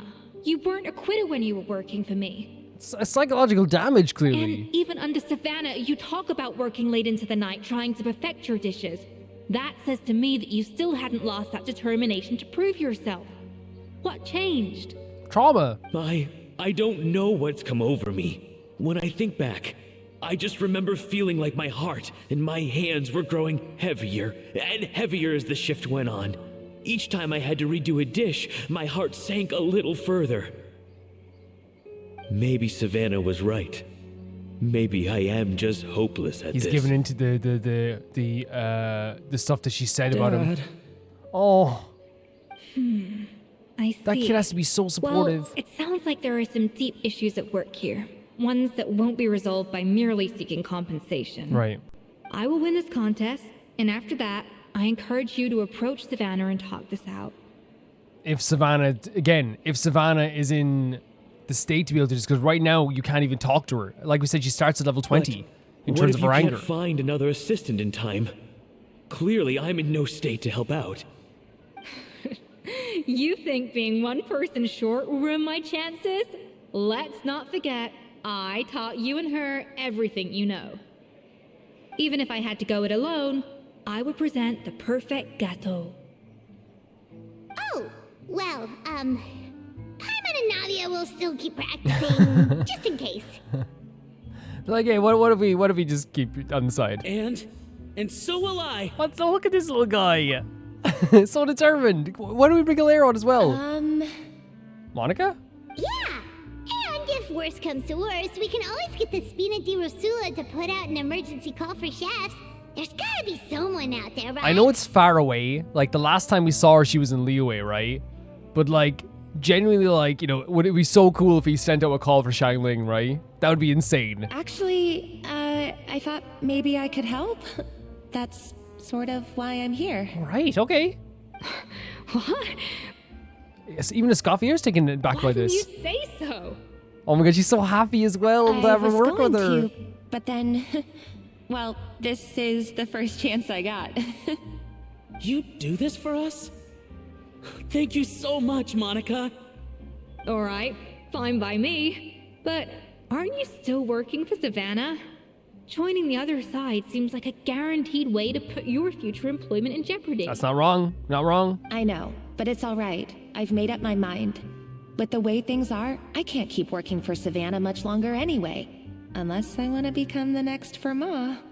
It's true. Like, and that's such a smart piece of writing from this game, because it's like, why would she, she risked her job all this time. She's been like trying to keep her job, even though she's getting like all this abuse. She's like, yeah, I don't want to turn out the way, Fermat is, right? I'm going to end up like that too. I know it's a horrible thing to say, Fermat, but it's just like, it's the truth. It's so horrible. I'm done with sucking it up. It's time to try and turn things around. Let's go. If this cooking contest can get Savannah to see the error of her ways, then I'm sure she'll forgive me for this. I hope you're right. Well, Paimon didn't think we'd be poaching from Savannah's staff to get our Paimon's so third excited. person, but there you go. Anyway, Monica's a professional chef, so nothing could possibly go wrong now. Paimon is so ready to stick it to Savannah. She's like, we're poaching people, She loves Great. it. Then it's settled. And to congratulate you all on making the team, I propose a Spina-sponsored meal to celebrate. Heck yeah. Spina-sponsored? Wait, you Oh. mean I'm cooking? Well, I promised the traveler a feast in the Fleuve Cendre. And I know how much you've been looking forward to it. Let's get a celebration, but you have to cook. Yeah! Feast, feast, feast! I can help cook. All right, if you insist. Then prepare for some of the finest food Oh, the of tail your perked up as well. lives. Legitimately, this is what we're seeing with Escoffier. She shouts too. She gets aggressive too, right? But she has such a vibrant and fun and passionate personality outside of all of that. That, like, it's so fun to be around her, even now. Like, and when she talks about food, she lights up. She loves the idea of, like, cooking food with us as well. Like, it's so fun. And do you see when Monica said, like, I'll help you? She was so excited because she knows Monica's talents. This is a passionate woman right here, Escoffier. She's so passionate. Escoffier treats everyone to a spectacular feast. Oh my god! Escoffier out for a huge variety of dishes. Thankfully, both of us are skilled enough for that. Even though it was our first time working together, we had a great rapport. Look at this crew. Look at Paimon. Look with the two. She has like a knife and a fork, and she's like, yeah.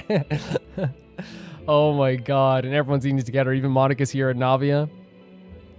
So happy we get to eat again with them. That's not a bad idea, Navia and Paimon. actually. Wait, hold on. You need to finesse that further. Wait, so she took one of her ideas? She did just have plenty of praise and taught me an awful lot too. Sometimes seem to fly by. There you go. That's what I'm talking about, right? She was harsh earlier, but like, look at her like taking input and giving like some praise. It makes you want to work harder. You know? That was a dream come true.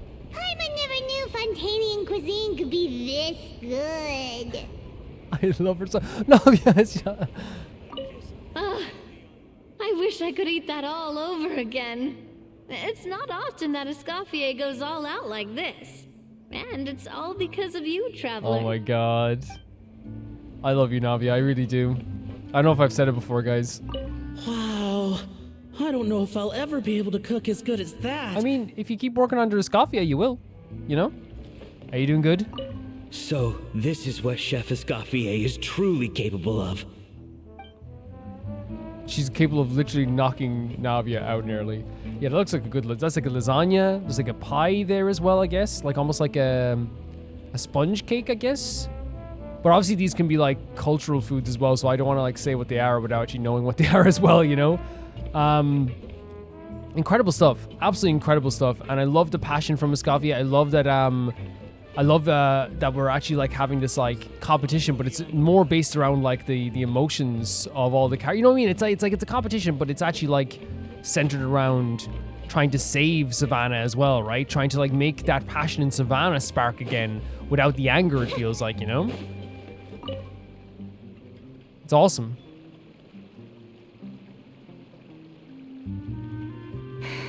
Why, Savannah? Why? See, there it is. Like, it seems like, again, like they know there's something, like, the way they talk about Savannah almost seems like she, at one point before this, she wasn't always like this, you know? What are you up to? Oh, nothing. I was just flicking through the original Codex de Boer. All right. I wanted to see if there was anything I'm missing. Something I hadn't noticed before. That might explain why Savannah's so desperate to get her hands on it. But I can't find anything. It's just some hastily scribbled recipes in between diary entries from Modeste's adventuring phase. And most of it's not even legible anymore. I genuinely, as you said, we genuinely think it's like psychological, right? It has to be. The copy I gave her not only has all the recipes in full, but even includes my own private tips and notes from years of experience. Surely that's infinitely more useful than this old thing. It's about, how do I say it? Like it's like it's symbolic, as we said earlier, right? It's probably not about usefulness. It's more of an issue of the head chef's pride. Yeah, pride is a great way to put it, actually, Traveler. Yeah, maybe. Still, it's just hard for me to imagine that the Savannah I knew would go to all this effort just to make a point. Hold on. First of all, she's talking about once again about, sorry, just something I noticed. I'm sorry for getting sidetracked there. Just it hit me like a ton of bricks there.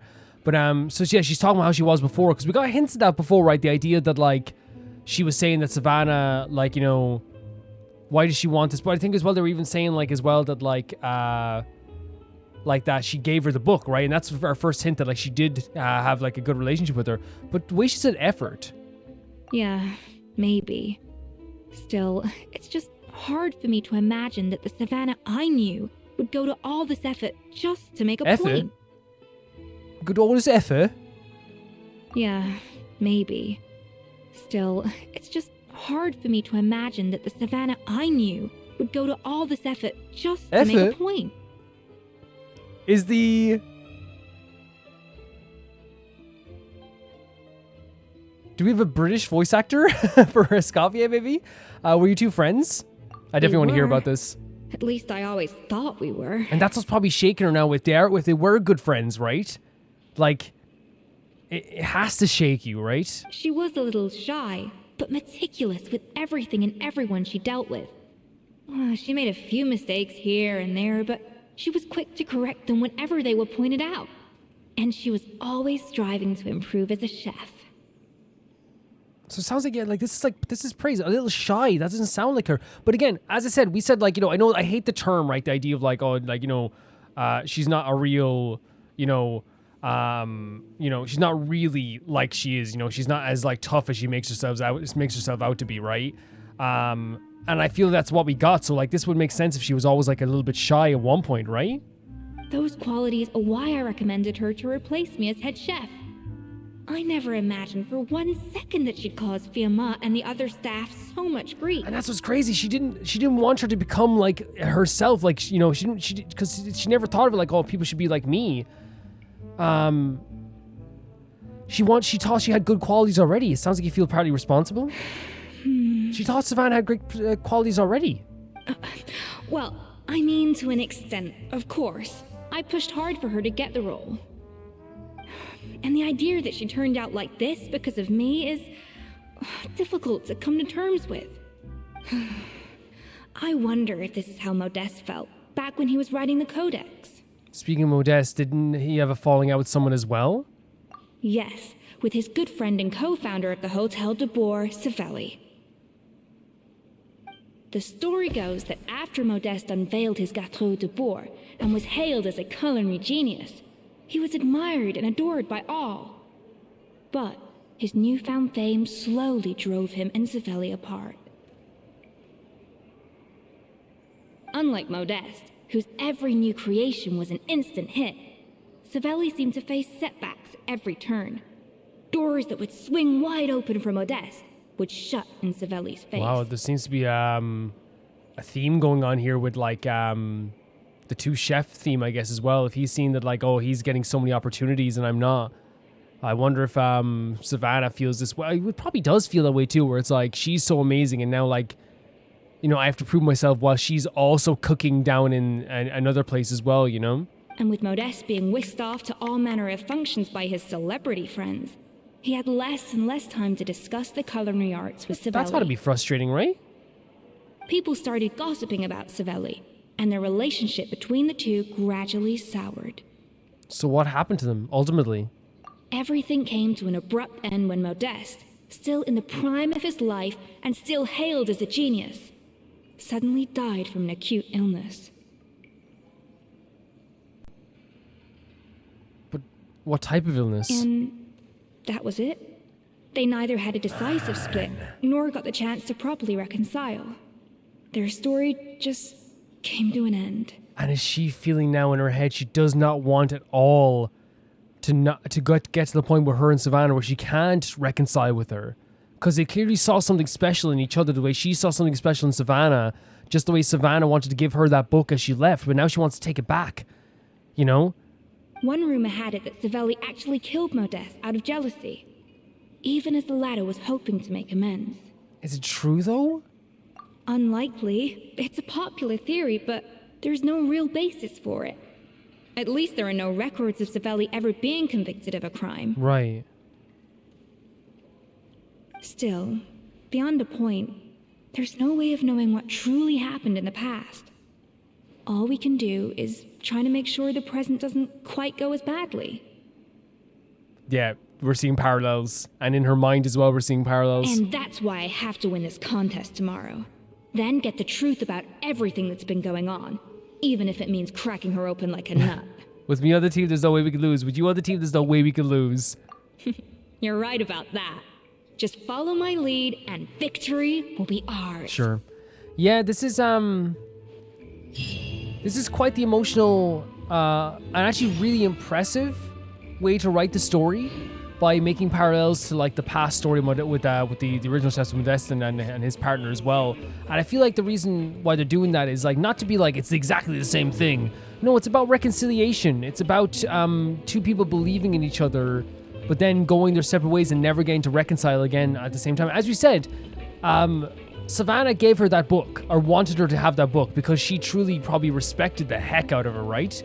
But then when she came back, I'm imagining in some way Savannah probably felt like all this work I've been doing, now it's going to be probably compared to her because she's working right now in another place. She's probably feeling less than. There's probably more and more people. Remember, that's what Navia said, right? It became busier, this restaurant. So that means they probably lost a lot of business. As we saw earlier on, there was this guy who's like, I'll go there instead, you know?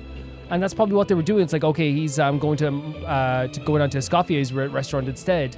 And there has to be that comparison, that feeling of like, I'm getting left behind. I'm not going to be I'm the head chef, but still I'm not talked about as much as Escoffier, right? Whereas from Escoffier's perspective, it's like, I wanted you to be head chef because I believed in all your qualities. You were timid, yes, but you had so many amazing qualities that I believed you could pull this off.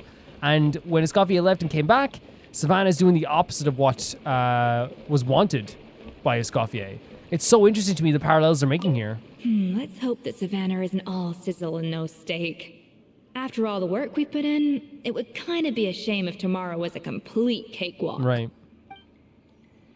And also, I didn't want to harp too much on it because it's one of those things where like the scene is like very like important to me as well, you know, and like I like to stay focused on like what everyone's saying.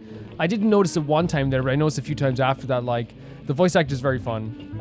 The voice actor is clearly, I'd say, British, is my guess, in some way. The way they say effa, and there's a few other words there too. Again, there's nothing wrong with that. It's just something I noticed, and it's actually kind of like cute. I don't know. It is kind of cute. Yeah, but yeah, it's very, very you know, it's noticeable. But it's just the same way. Like to me, like it's just like noticing anything else in someone's accent as well, right? It's the same thing of us noticing how like soft Paimon sounds. I think she's getting even softer with her tones sometimes now as well. It's the same thing as us noticing you know, Navia's inflections. It's not that the voice actor is British, right? Escoffier has a British tone to her voice now, right? That's her personality because that's what the voice does, if that makes sense. It's the same thing as like, you could say like, wait, is Fischl American? No, that's her tone of voice. She speaks like, or she like, that's a bad example, is like, I know, is Benny American, right? No, he just has like that tone. That's his character. The same way that like, you could say is you know, Escoffier British? No, she's not British. That's just her tone. You know, it's just her tone. But the voice actor probably is, and I think it's actually very cute that what they did her. So it's next day is 12. Let's go.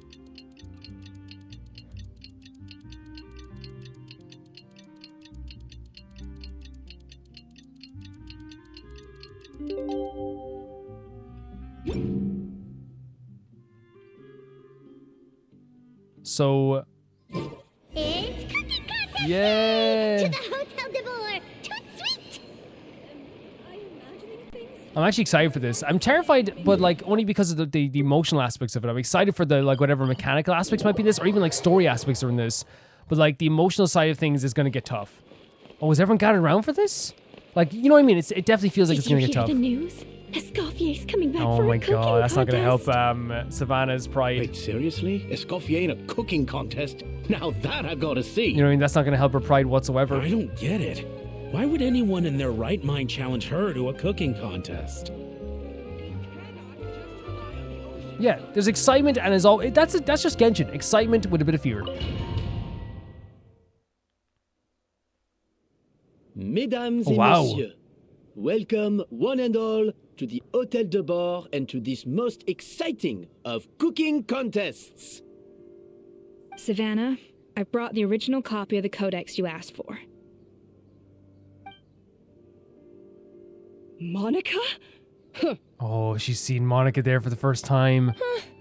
And she's even hiding here. You're with this story. No, nothing's gonna happen to you. In the interest Nothing at of all. fairness, this contest will be conducted in a double-blind format. Once the dishes are complete, they will be sent to the back of the kitchen where they'll each receive a label.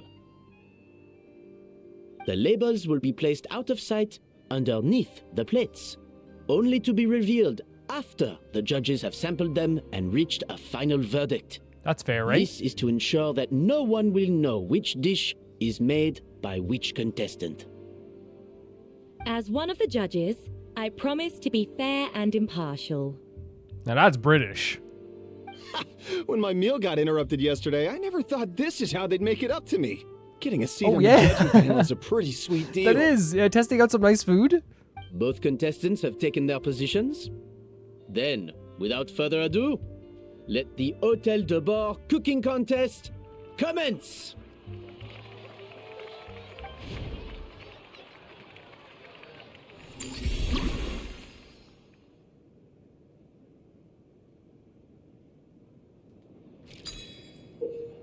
Wait, we're actually doing it? We're actually cooking?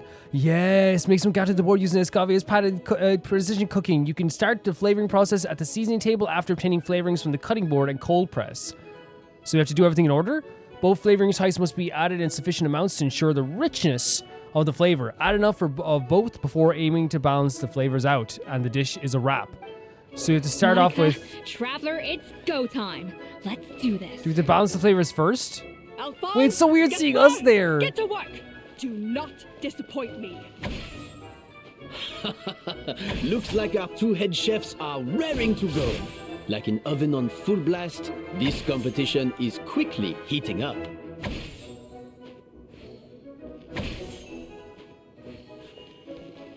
And this is where we do we have to balance the flavors now, or do we have to go to cold press? So wait, okay, got to one. So we have. Wait, what do we do first? Wait, what do we do first? Add flavorings of each to balance the flavors. Add at least one serving food flavoring. A dash of frosting. And then we have to balance the flavors out. That should be enough flavoring. Now hurry up and balance the flavors. Let's go. Okay. So we need to move 4 over.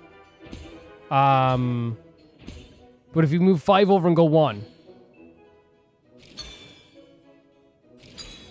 There we go. Okay, I was so confused for a second. I was like I was panicking for sure.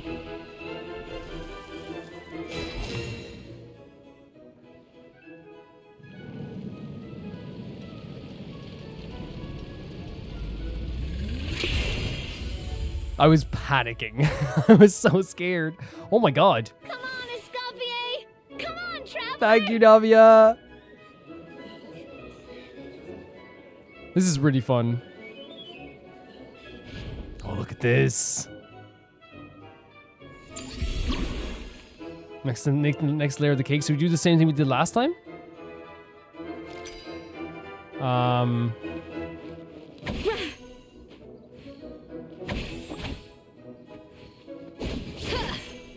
And we have to do it's a cold press again, right? Yeah. This is actually quite fun as well, though. Alphonse! What are you playing at? Not how I taught you to do it! Is that enough? Stop Oh, I should have listened to her shouting. Sorry, guys. So we need 4, right?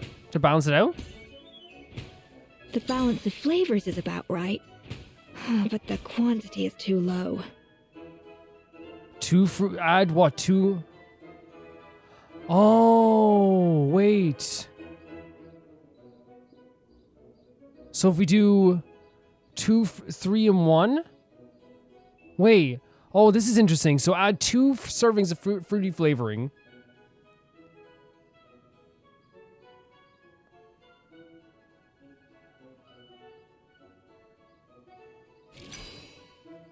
And then add 1 floral flavoring, which is 3. This ain't gonna go good. Yeah, we didn't do good with that. Oh, no. I effed up. I effed up badly. Oh, no. We try again? Yes, chef! We can do it again. We can do it again. Oh, tension in the ranks on Team Savannah. Oh my god, oh my god. Their progress? Wait, no, because we... Goodness sake, Savannah, what are you doing? Oh, get it. I've got to focus on my own dish. And then we can do, Right, we can add 1. We don't have 1. Wait, no, we need to... I'm panicking. I'm panicking. Off to the freezer.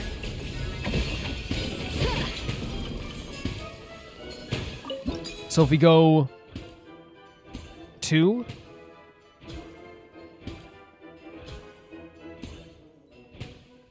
or 4.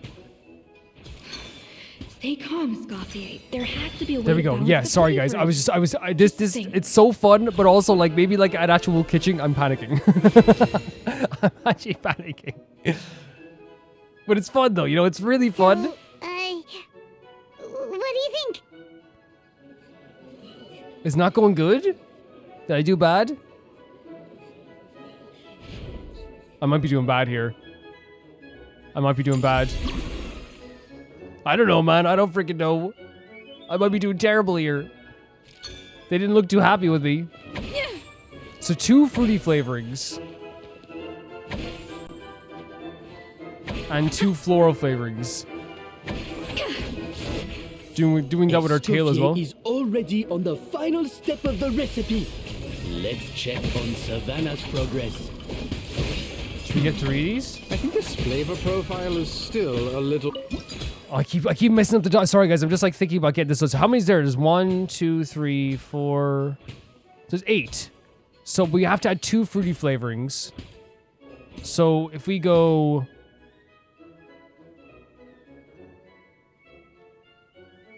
If we go 5 and 6, you get 11, right?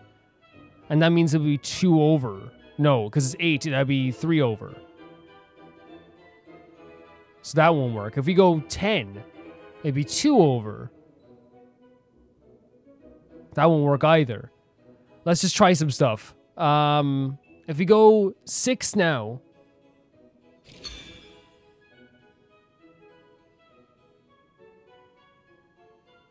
And then if we go 5.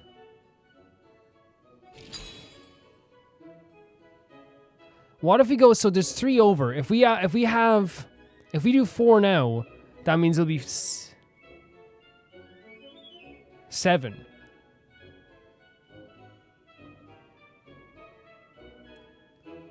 Because we can balance it out with 1 of these. Like that. Oh, God. Yeah, I'm not good at this, guys, at all. I'm not good at this at all. Oh, my God. Enough! Useless. Both of you. Make like Sorry an about that, egg guys. and beat it. Again, I just thought, I don't know. I feel bad about it, but it's probably like overdone now.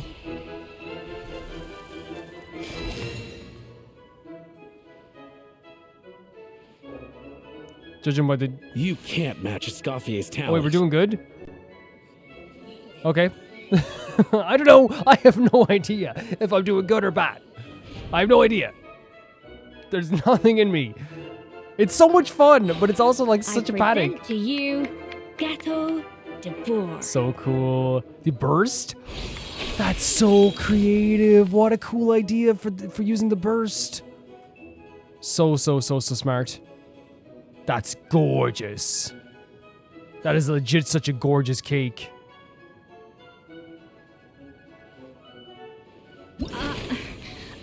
I was just exercising caution. I had to make sure everything was perfect. Yeah, I did not do good. Yeah, we had to, I think we did timing was not good. Yeah, I did not do a good job with that at all. Can we try again? We try again? Oh, man. Time's up! Contestants, please take your dishes to the back. I could have done better, but I was just panicking. It was just the timer just scared me a bit. And yeah, it's my bad, of course. Like, I did bad there, but, you know. Huh. That guy was right. You really can't tell whose is whose just by looking at them. I think it was the time and the amount of ingredients is what happened. We kept failing with the time. Again, if I just panicked less, we could have probably done it better. We both made the same dish after all. For all her flaws, Savannah's a talented chef who earned my recommendation for good reason. She wouldn't screw up something as elementary as the cake's appearance. Whoa, this is really rather good. I'm so nervous. Wonderfully soft. I feel so and bad about fluffy. myself. Beautifully sweet. This is a masterclass in how to make Gâteau de Bourg. I would give this one at least 9.9 out of 10. That's pretty good. Only because there's something about the flavor of the base. It's just a little different from the recipe I'm used to. Huh? Really? I couldn't He tell. said he couldn't tell about this stuff later. I feel so bad. I'm so down on myself right now.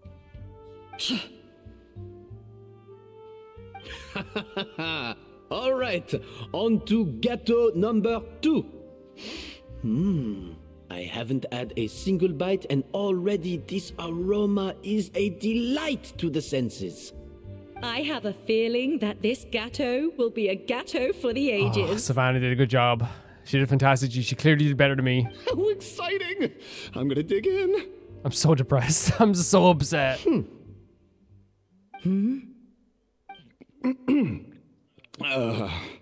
I think maybe someone got a little carried away when they were adding the sugar. That's me.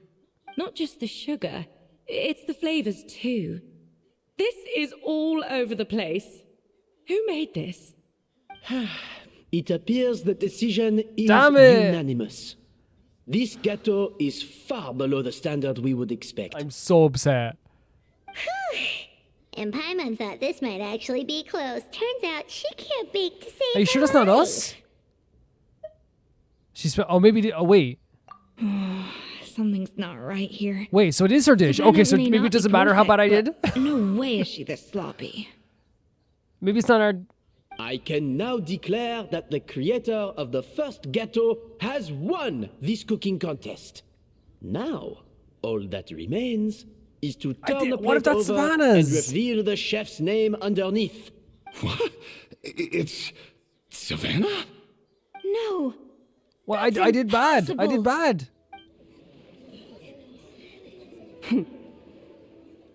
Hey, Savannah, you cheated, didn't you? You cheated. Oh my god, Paimon's so aggressive.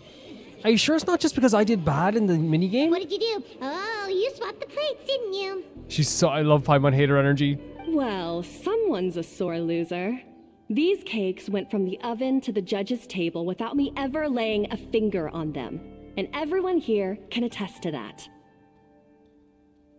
It was Vanejem's staff who labeled them in the kitchen. If you're looking to accuse someone, why don't you start with She them? probably just beat us in the freaking thing, you know? Isn't it more likely that Escoffier's lost her edge? Oh, or maybe her It was assistants me. It let wasn't the her. It team was me. down? I panicked. It's such a simple mini game as well, and I panicked with it. You take that back. Oh my god, Paimon hate energy. I love you, Paimon, so much. Judges, we demand a rematch. That's enough. What's done is done. As head chef, or rather as team lead, I take I have a feeling responsibility the pit for of the my dish stomach I right served. now. Whatever went wrong and however it happened, I should have spotted it. Savannah, I didn't think you'd stoop this low just to beat me in a bake-off. What happened to your chef's pride? Wait, so she noticed something about it? I don't know what Oh, you're so maybe talking this about. happens no matter what. Okay. Guys, I thought it was because I was so bad at the game. If you want the Codex to bore that much, you can have it. Escoffier, no! Great voice performance from Navi But as well. you must promise me that you'll apologize to Firma and compensate him for everything you put him through. It's a little late to be negotiating terms. The contest is over and I won. That means you owe me the Codex, and I owe you nothing. Look, Savannah, you may have fooled everyone else, but can you really fool yourself? So she did do What something. I'm Oh my offering is god. to accept defeat without looking to expose what you've done.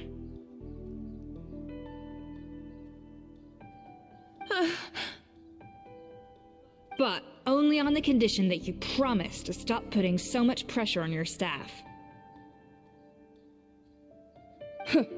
Fine. Oh my god, so she did do something. She did something. From one head chef to the next. Did she add too much sugar or something to ours, or too much fruit to ours?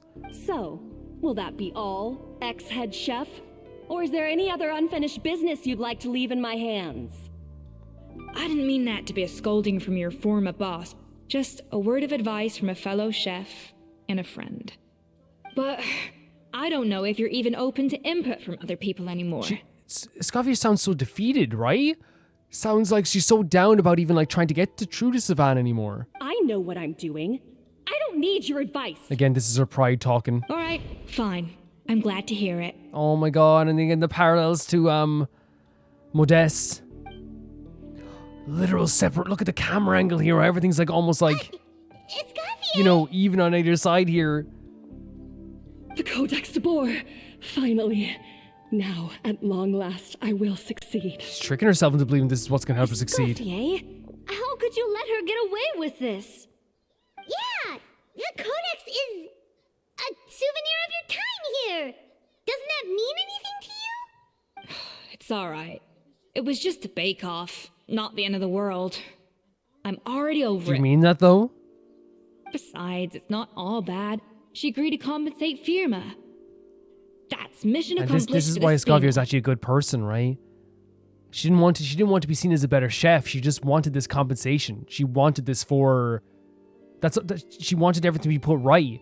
But even now, I can still tell in her voice that she's upset that she can't get through to Savannah anymore. Honestly, if I'd have known that giving her the codex would solve everything, I'd have just done that in the first place. I mean, why bother with the whole cooking contest? It's such a waste of time and energy.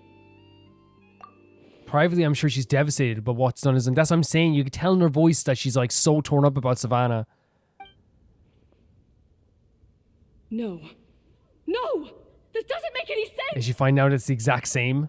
Huh? That's it? No Wow. sickness, no nothing? I don't believe it. This can't be happening. So it's not even on a pride thing. She genuinely made herself believe, probably with her own pride, she probably made herself believe that that's what was making her like not be as good as Escoffier. Oh, she collapsed. Savannah?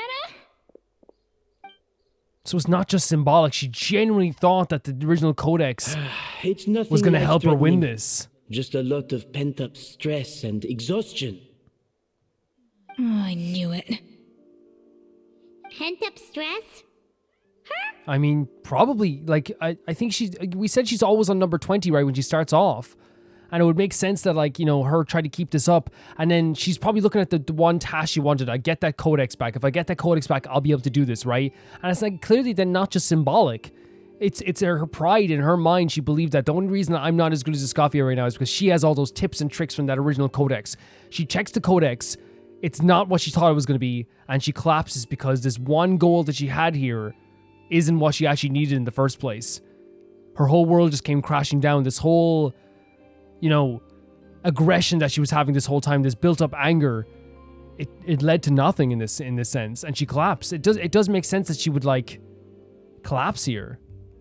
The truth is, however hard she might be on the rest of us, the person she puts the most pressure on is herself. Right, but she still, you know, caused a dude to like, you know, have to make his child work for a living.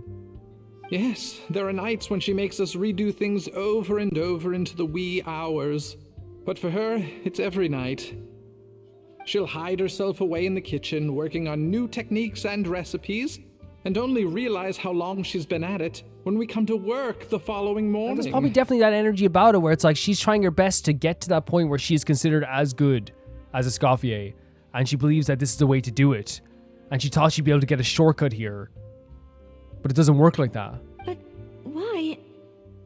Why would she do that?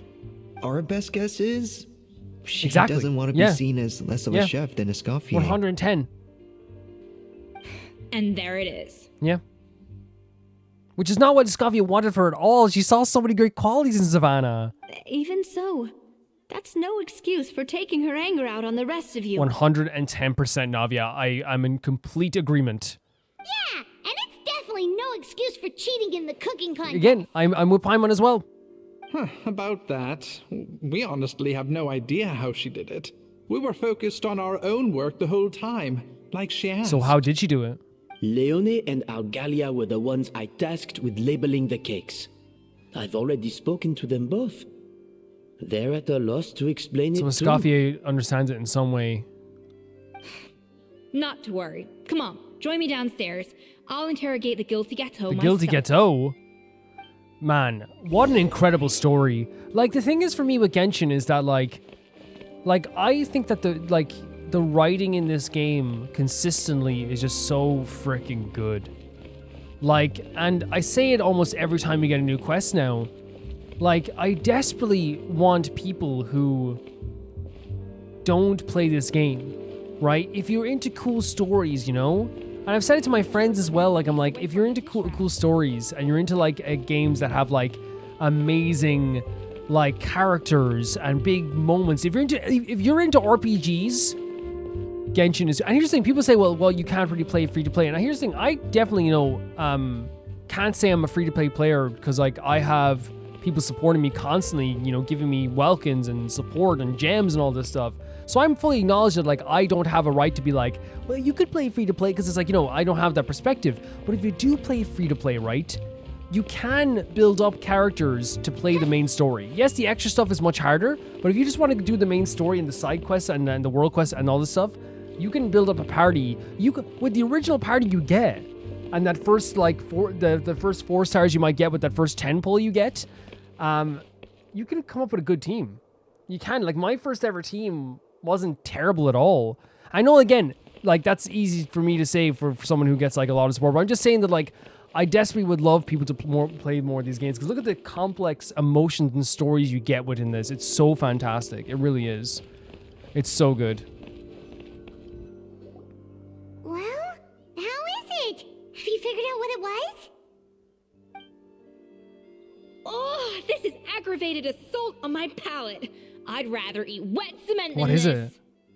it? Is it really that bad? I made sure to taste test it before it was served. Oh, relax. This isn't your cake. Savannah never switched the plates. The offending flavors are coming from in between the icing and the cake base, which means someone tampered with it while it was being made. Or in other words, we have a traitor Monica! in our midst. No! Oh, Monica. I'm sorry. I was forced into it. She forced... Oh, no. It was Chef Savannah. She said if I didn't cooperate, she would... What? Calm down, Monica. I've already accepted defeat. And if I wanted retribution, I would have brought this up when the results were announced. We know the emotional torment these characters are under. We know this. Whatever's going on with you, just spill the beans. There's no need to hide it.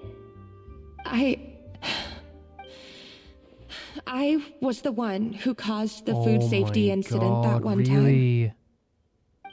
Food safety? Wait, you mean the Lumaline incident? So you procured the contaminated ingredients? Oh my god, Monica. I think so. Savannah and I were on procurement that day. I didn't check everything as well as I should have, and so I let contaminated ingredients make it into the kitchen. So that's not... That's less of a direct contamination and more of a negligence is probably the way you could put it, right? But I swear, I didn't do that's it on different. purpose. That's definitely different. I had no idea there was an issue with them, and I didn't know it would end up with Escoffier going to jail. See, that's probably why Monica has this on her mind, because this is not a situation of like she directly tried to do this. This is a situation where like she was a bit negligent, and it ended up with big consequences. And I can only imagine what it would be like. And again, I totally understand, 100%. Like I totally understand if someone in the comments would even say, and even like anyone I was talking to about this, or even the characters in the game were like, it doesn't matter. Look, someone went to jail for that mistake, you know. But the way I look at it is that imagine the mental torment you're under knowing that someone went to prison for that mistake. And again, I know people are like, well, the person who went to prison probably feels the worst. 110%, but you get what I'm saying. Like, this probably like was emotional torture on a level you cannot even understand. And then for Savannah to use this as well, holy hell. But the last thing I expected was for Savannah to use it as leverage to blackmail me with. Like that would torment you. This is crazy. So Savannah pressured you into sabotaging Escoffier's cake by threatening to expose your secret if you didn't? Exactly that. I know, it's terrible. I'm so sorry. I was so scared. The thought of Chef Escoffier finding out that I put her in jail, it made me freeze up with fear. This is torment that no one should go through. Nobody. I thought Escoffier would hate my guts if she ever found out, and yet somehow that's ended up in me doing something even worse. I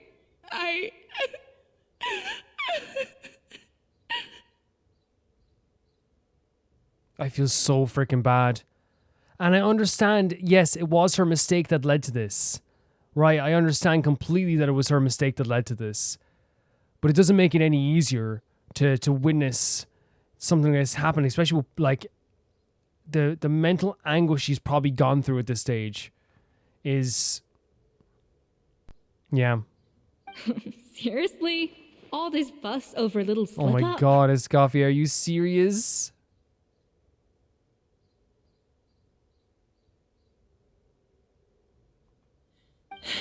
Huh? She's such an amazing head chef, you know? Firstly, it's not like I got a life sentence. I did my stint at the fortress and now I'm out. And secondly, I had my own reasons for leaving the Hotel de Boer. This wasn't the only factor. Jesus Christ. If only Monica knew. You know, if only she knew that Escoffier would be like this for this. So you don't need to feel ashamed or frightened or anything like that. Any more than you need to add butter when you're pan-searing foie gras. Look at the soft eyes. Even I would start crying. Look. You mean you forgive me? I think she's saying there's not even anything to forgive. Oh, well, I'm not saying you don't have to take responsibility for your mistakes. You should tell Vanagem to mark down your performance for the past few months. Then do some digging and find out exactly where those contaminated ingredients came from. Sure, you've made mistakes, but now's the time to fix them. That's such a fantastic response. Because of hiding this stuff, right? It led to not being able to find out what actually the source of this, and it could lead to them happening again. But she could use this to actually try and find out where these came from. Understood. Good. Now, back to Savannah. What about the original codex would compel her to resort to blackmail? I have my suspicions. Not that I've got any proof to back them up, though. Ugh. What happened to me? I've overheard some customers murmuring about how the Hotel de Boer hasn't been the same since Escoffier left. They think our menu doesn't taste like it used to, especially our signature items. You mean the Gâteau de Boer, so like she's gonna hear this as well?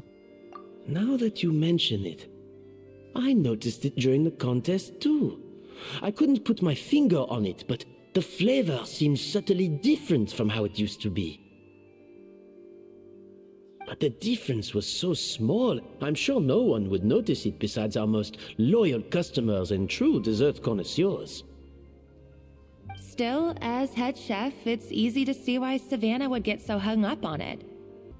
So many times I've seen her make the cake base over and over again, late into the night, determined to match Escoffier's version. But something's always slightly off every time. Yeah, I've noticed that too. Never really gave it much thought, though. Thinking back on it now, it's clear that Savannah's been in a downward spiral ever since Escoffier left. She wants to prove that she can fill Escoffier's shoes. That's gotta be the reason.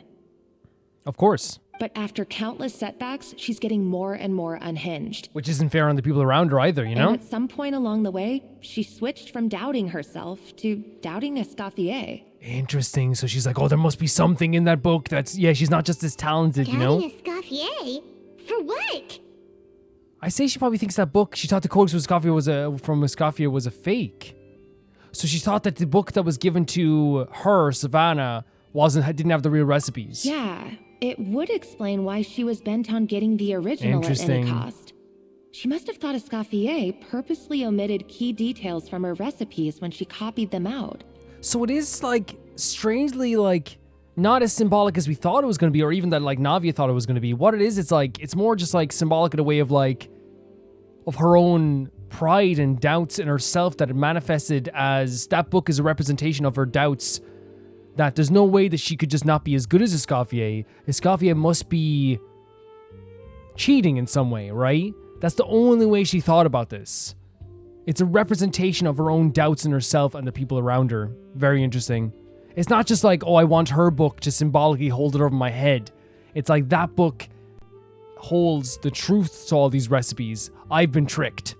Also, she could retain her place as the number one chef in Fontaine. The only one privy to all the secrets of the trade. Oh, for goodness sake. What a stupid idea. Of course. Then she finally got the codex only to discover that the secret recipes she's been pining for don't exist at all. Exactly. Seeing how utterly wrong she was must have been a real shock to the system. It probably brought up everything at once. It overwhelmed her, and she passed out. There's still one thing that doesn't make sense, though. If Savannah had the real recipe all along, how come it tasted different? I wonder if it's something to do with passion or the actual emotion you put into it. She might not be on the same level as Escoffier, but surely after like 50 attempts, she'd get it right one of those times. Oh my god, Paimon Hater. I'm sorry. I adore Paimon Hater energy. I do. You'd think so, but geniuses like Escoffier are in a league of their own.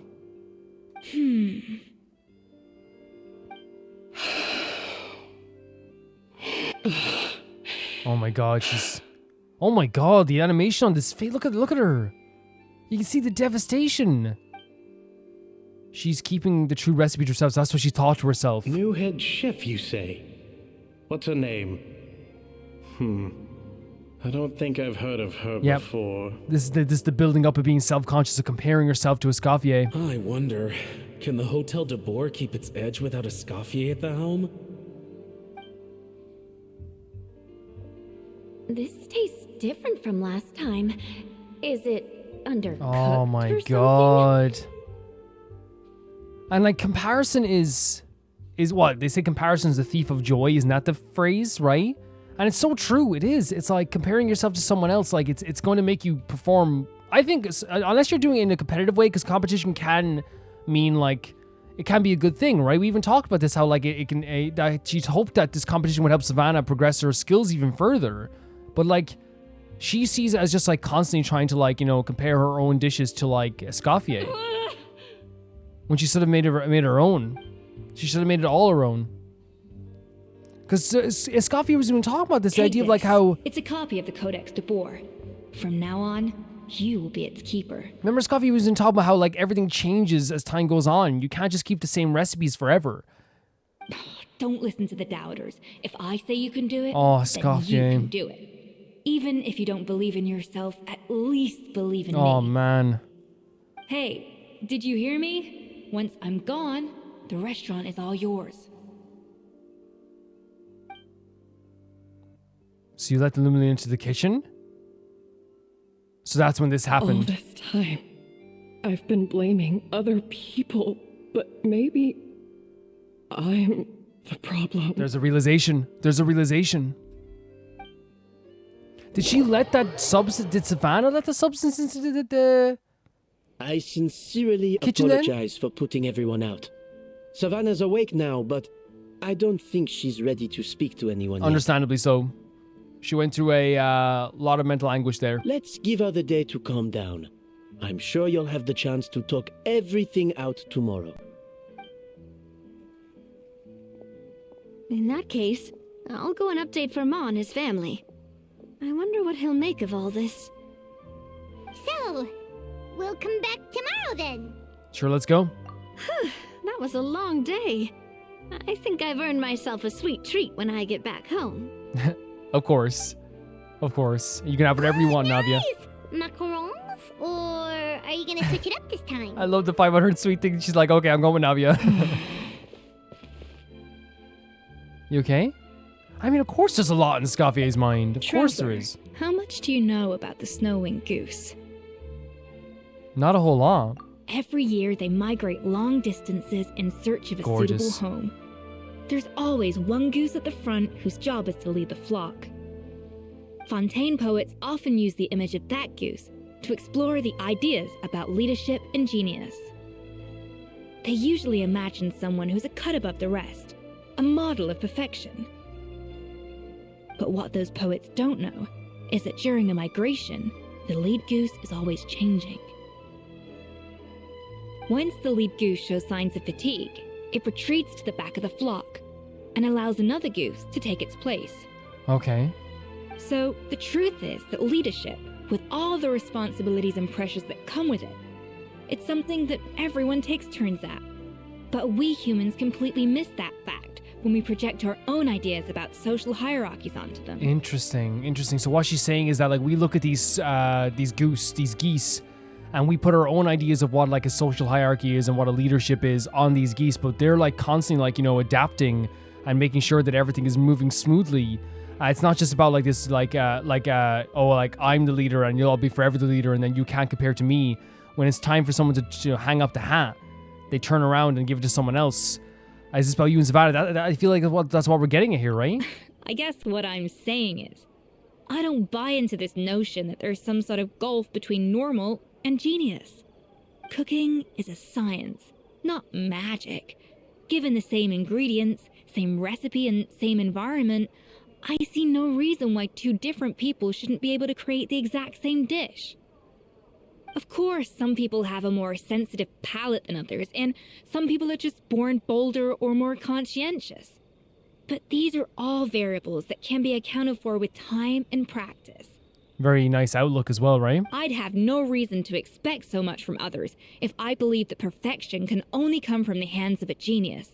The only reason I hold people to high standards is because, well, I believe they're capable of greatness.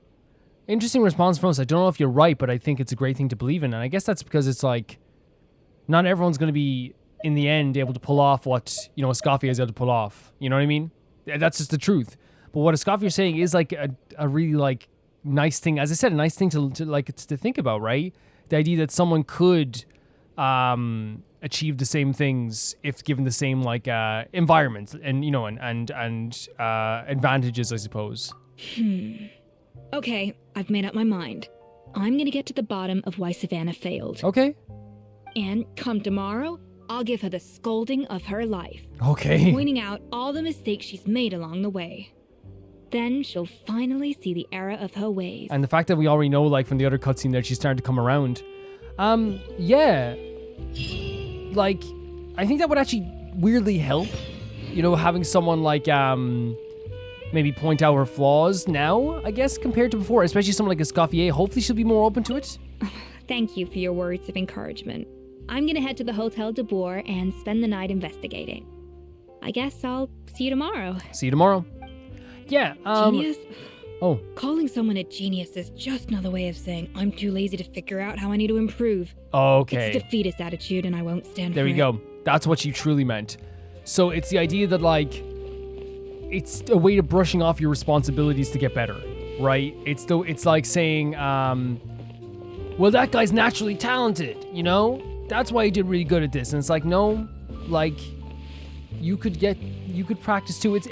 I think it's also like people who maybe say like, I want to draw, but I can't do it. It's just not in me. And it's like, no, you practice. Everyone's bad when they start. Legitimately, everyone is terrible when they start, It's like, no, the people just naturally know how to draw. I don't think there's any kid in the history of the universe who knows how to, like, draw right away. Now, some people might have an eye for, like, different things, first of all, but I think even, like, kids who, like, learn how to draw very early on, and when everyone notices, like, in, like, a classroom when you're younger, where it's like, oh, Billy, he can draw really well, And it's like, you notice that because it's like, Billy's been drawing all the time. Whenever he gets a chance, he's drawing. When the teacher turns his back, he's drawing. He's practicing all the time.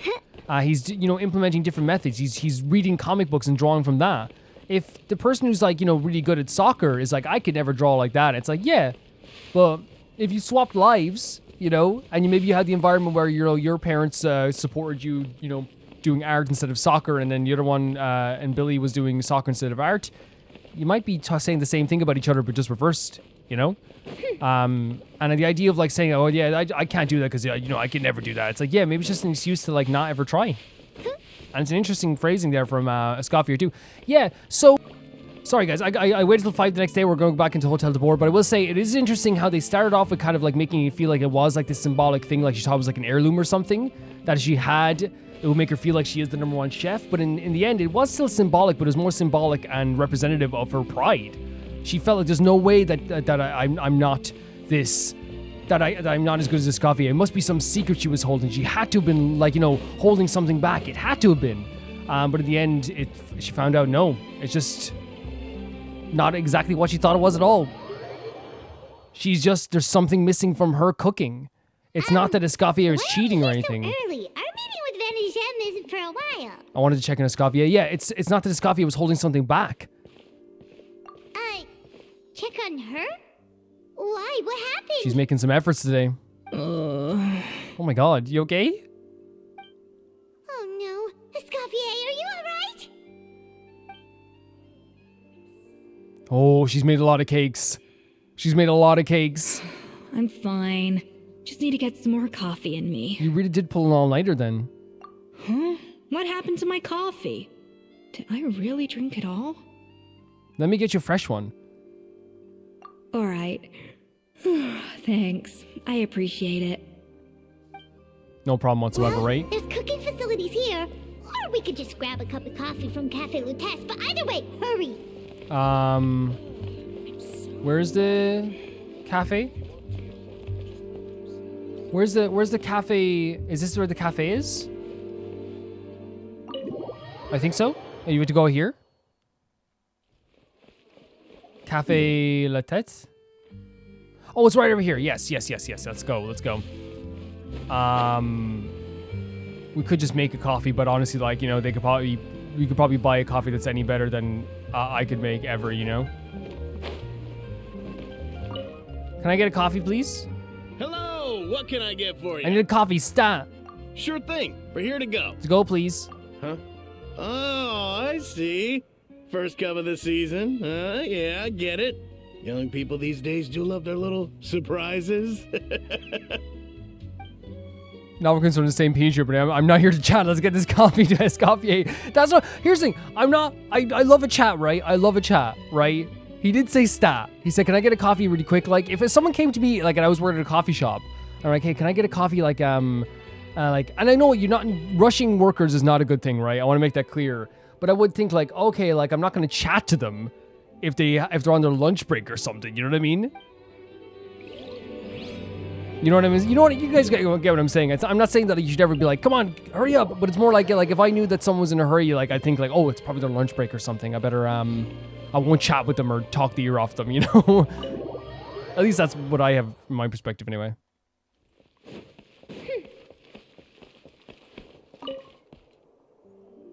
Coffee. Need coffee. Hopefully this is a good coffee, anyway. Wait, there's like a cake? You want a cake? Oh my god, a crisp, you get a combo? Wait, or is it here? I was gonna give her a croissant. I mean, still though, wouldn't be bad. Oh, I smell coffee. I feel much better now. Thank you so much, Traveler and Paimon. Oh my god, she's actually very sweet, isn't she? Glad to hear it, but make sure to catch up in your sleep when you get the chance. How goes the investigation? I think I figured out where the problem lies. Honestly, it's ridiculous. I don't know whether to laugh or cry. Wait, what investigation? What are you guys talking about? I'll save it for when everyone else gets here. It's so stupidly small. I can't believe it's caused so much drama. And yet, look at this kitchen. Yes, except my failures were stepping stones to success. Escoffier, have you seen Savannah? She didn't show up? Huh? No, not since yesterday. Why? She mustn't have What's shown wrong? up. After seeing her home yesterday, we were all a little concerned about how she was doing. So, I dropped by her place early this morning to check on her. Only to find an empty house with the doors wide open. I left Alphonse and the others to keep watch at her home, while I checked the Hotel de Bord. I'm worried something bad might have happened. You might have. Should we go and check? If she's not here, then where could she be? Like, you don't want something bad to happen to her, right? Like, at all. Boss, Escoffier. Oh, no. Bad news. What's happening now? Alphonse? You're supposed to be keeping watch at Savannah's house. We were, but then, just after you left, we found this stuff in her house. What did you find? Oh, looks like a map with a bunch of random places circled. What does it mean? Yeah, why? Wait a second. This feels familiar. I'm sure these places are all connected somehow. Of course, from the Codex. They're all places that Modeste explored on his adventure. The founder of Hotel de Boer, yeah. Yeah, but I don't understand. The adventure logs in the Codex are too fragmented to be of any use. How come this map shows all the missing details? The Codex de Bord? Then this place marked in red out at sea. Could that be the fabled birthplace of Chateau de Bord? Is she trying to retrace the steps of this map to kind of like maybe learn, or I guess like maybe she's gonna she's thinking it'll make her feel like she's like earned something or something. Seriously? So now she set her sights on finding the original recipe and beating Escoffier that way? Jeez, Savannah. Anything to overcome a Gâteau Plateau. Gâteau Plateau is very, very funny, but I wonder if that's the meaning of why she's done this here as well, you know? Like, Gâteau Plateau is like one of Paimon's best lines, but I wonder if like this is a how do I say it? I wonder if like actually what's happening here is like it's not just her trying to beat Escoffier anymore. It's probably just trying to like, you know, prove something to herself or like make amends for herself or something. Ugh, idiot. Does she have a death wish? Those ruins are thousands of years old. Hold on. There's more. Besides the map, we also found these letters. Oh God. A letter received several months ago. It was you. You let the Lumaline through, didn't you? I know you were responsible for purchasing the problematic ingredient that day. So wait, so she purchased it? What would your good friend think? I wonder if she learned that she suffered on account of your negligence. What would the people in the hotel think? So I imagine you'd like to keep the secret from Escoffier, wouldn't you, head chef Savannah? So maybe she purchased it because she was feeling self-conscious about her food and she thought this would help, like, jazz it up. A letter received several weeks ago. Retrieve the real codex by any means necessary. What? So that's where the real treasure can be found? And you gave it away? Like a fool. Well then, you're going to get it back whether in a bet or by force, it doesn't matter. Oh, I know. Don't you have that cooking showdown of yours? And if you don't think you can win, why, you simply need to have your opponent lose. I imagine that assistant of yours might come in handy in that regard. What? What are you dawdling for? She's the one who concealed the secret recipe in the first place. Why else would you think you'd never be able to recreate her work? She's afraid. Afraid you'll outshine her. Oh my God, the manipulation. What do you imagine everyone says about you both within the beyond and the hotel, within and beyond the hotel walls? Ordinary. They call you untalented. A hack. A failure who will never surpass Escoffier. And you know whose fault it is? That's right, it's hers. She's no saint, never been, so why hesitate? Not only in this letter did they blackmail her with the ingredient stuff, they also forced her to try and retrieve the real codex. So she was doing that as well because she was being blackmailed. And then they tried to manipulate her into feeling like you're less than, right? You're this, you're that. Holy hell, this game keeps like turning the expectations of why this is happening on its head. It was you. Holy you let hell. the Lumaline through, didn't you? There's a lot that this runs deep. It sounds like a threat letter. Does this mean that Savannah was responsible for the safety incident? And not Monica after all? Retrieve the codex by any means necessary. Yeah. So the cooking contest and the cheating. Someone else was behind Oh my her pulling the strings. God. It seems so. She's keeping the true recipe to herself. You're trying to turn her against Escoffier as well. Ugh, this is all such a mess. Paimon needs a second to process That's legitimately the best way to describe this. It's a mess. First, we thought that Savannah forced Monica to cheat in the cooking contest. But now, it turns out that someone else forced Savannah to force Monica to cheat? There's even the ideas and the emotions behind this, everything's being turned on its head constantly, around and around. So does Savannah blackmail Monica? Or is it the other way around? Wait, what? Wait, what? What? Genshin! You're finally here. Of course. I should have put two and two together as soon as I read your threat letter. The food safety incident, the demand for a cooking contest, the instruction to blackmail Monica. Even the suggestion that Escoffier was keeping secrets from me. It was all part of your grand plan, wasn't it, Monica? What? I'm telling you, how I felt at the start of this compared to how I feel now it's 180. How much has changed? Like everything I knew has been turned on its head. Oh my freaking God. Oh my God. Whoa. Where are we? We should be getting close to the spot marked on the map.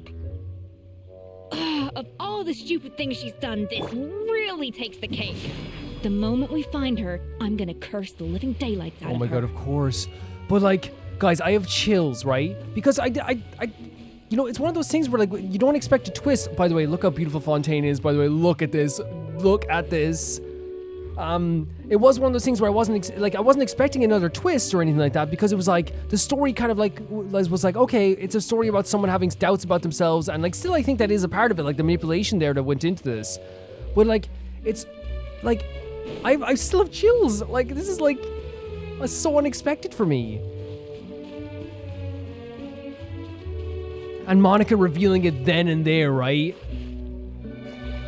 Oh my freaking god. You know what I mean? The reveal then and there, if you get what I'm saying. Like, she revealed that she was the one who, like, was negligent and let it through as soon as Savannah wasn't. She thought Savannah wasn't there. Holy freaking hell, man. And what I mean by it was, and I didn't expect another twist, I think, like, I was one of those things where I was like, oh, like, this is gonna be the story, you know? Like, we have a path for the story now. But they changed it from, like, a symbolic nature to a I'm not as good as Escoffier, just that, and a prideful nature. Now, I still think it's a symbolic and prideful thing aspects to this, but like the major aspect of this is that there's actually blackmail going on that we couldn't even expect. Oh my god, we're going underwater. It's been so long. Guys, legitimately, I'm not even joking. It has been so freaking long since I've been underwater in Fontaine. Legitimately, it's probably like when I was leveling up maybe a Fontainian character, probably? I'm trying to think. I think it was leveling up Lynette and Linny and Fremine. I think it was. Is this a domain? Oh my god. Let's go. Let's go. A Fontaine domain. This is the team we're using. I don't know if it's going to be any good. Is it recommended? Oh, recommended elements. Perfect. Perfect. I played Genshin for 800 hours. I didn't know they recommended elements at the top corner, guys. I only found that out the other day. Oh, we're playing as Escoffier too. She's a really fun animation for combat. Oh my god. This is gorgeous. So pretty. So stunning. Man, it makes me feel like, I know like it's... Wait, what?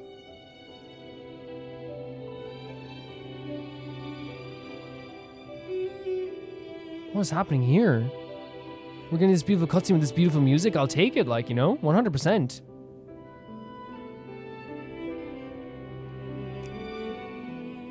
Whoa, this place looks like an underwater restaurant, doesn't it? Suddenly, the idea of an adventure chef finding secret ingredients makes a whole lot more sense. I agree. I agree. I think Modest's codex mentioned this place. A public bath from the time of Remoria. Remoria. So yeah, definitely the kind of place that would have served food and drinks. Oh my god. Huh? Some blubber beasts have come to join the party? How did they get here? I love Paimon's questioning everything as well. Paimon's adorable though. The blubber beasts are like, wait a second, how did the humans get here? Oh, they ran off. I guess they're not used to seeing humans. Let's head further in. Paimon is extra adorable in this mission. You know what it probably is, actually? Be easier said than done. Something's blocking the entrance. We can find a way to open it. Well, did Modeste mention it in his adventure logs by any chance? They must have gotten through somehow. True. Good point. Yes, that's right. It's coming back to me now. Great. We don't even have to, like, think about it too much. We prepared a banquet for our shy nice way of little doing guests. And as the food flowed away on the current, they broke into a joyous chorus, and the path opened to us. Are you serious? You have to cook for the blubber beasts? We have to feed the blubber beasts? With what? There's nothing here besides rocks, romaritime flowers, and lumitoile. See, this is why you should always bring snacks. You never know when you're gonna need them. Now we have to head all the way back to shore and grab some. She's right. You should always bring snacks. There is no time for that. Romaritime flowers and lumitoile will have to do. They may not look appetizing to us, but who knows? They could be blubber beast delicacies. Wait, we're seriously gonna try this?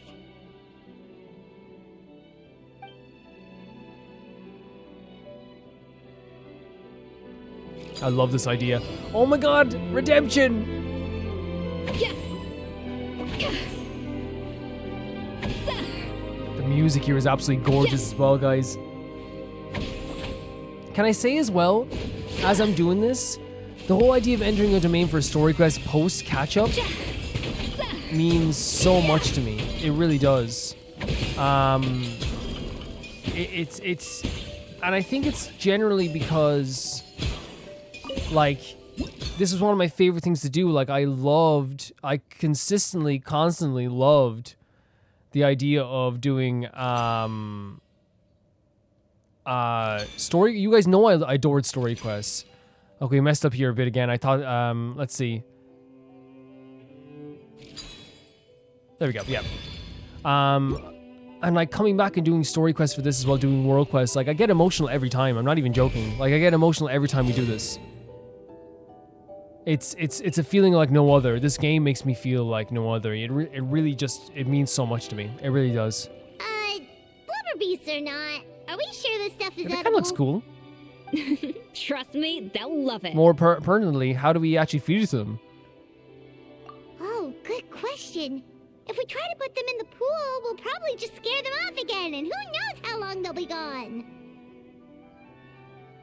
Yes, we can't afford to wait for them to double back. Oh, what was it that Modeste said again? Something about the food flowing away on the current. Deliver the dishes properties to the waterways. Okay. Interesting. So you have to connect the waterways?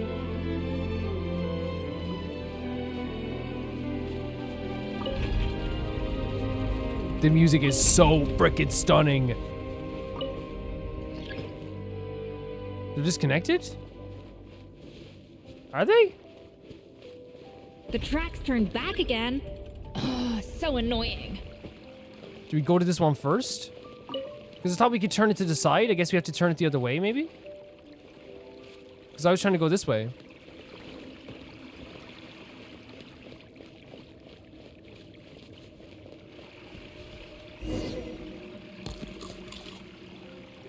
Wait, what did I say? Wow, it's really singing. Oh my god. It must taste better than Paimon thought.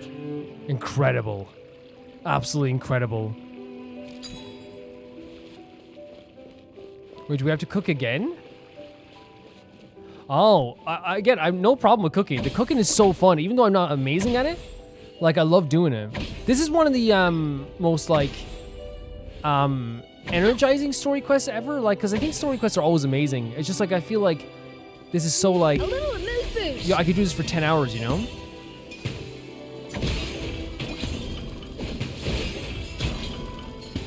Let's see if we can do anything with this now. So we need to balance the flavors. On our side, there's 6, is it? Oh, no, it says the number, but there's 6. Okay. Is that correct? Yeah, it says 6. Okay. So we need to get it... Oh. Kind of disappointed it's easy because I want redemption. I want redemption from earlier. I want redemption. The music's gorgeous, isn't it? Being back in Fontaine, my guys. Are you sure it just doesn't work like this? When I say guys, by the way, it's the same way in Ireland we say like lads, like all lads. It's the same way of saying like it's every gender. Every gender is lads to me, if that makes sense. Well, lads, you know, that's a very Irish thing. I don't know if you guys knew that. I think actually my patrons sometimes make is that phrase they make fun of sometimes, where I say like lads or something like that. I don't know. But lads is universal for me. If you see a group of gals, lads, you know? Hey, it's open! You're like little cousins. Hey, lads, you know? Everything's lads. Hey, lads.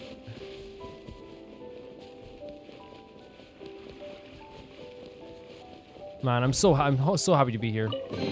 So happy to be here. So whenever I'm addressing lads, guys, anything... I want you guys to know that I'm addressing every gender. So, all of you out there.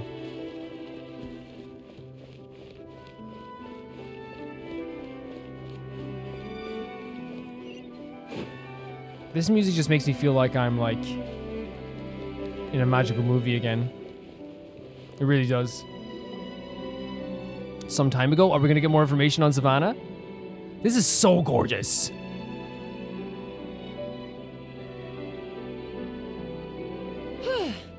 Hey, give me your Give water. me your water? Here. They're going on this journey together? I said your water, the one you just drank out What? of. Sure. What do you mean?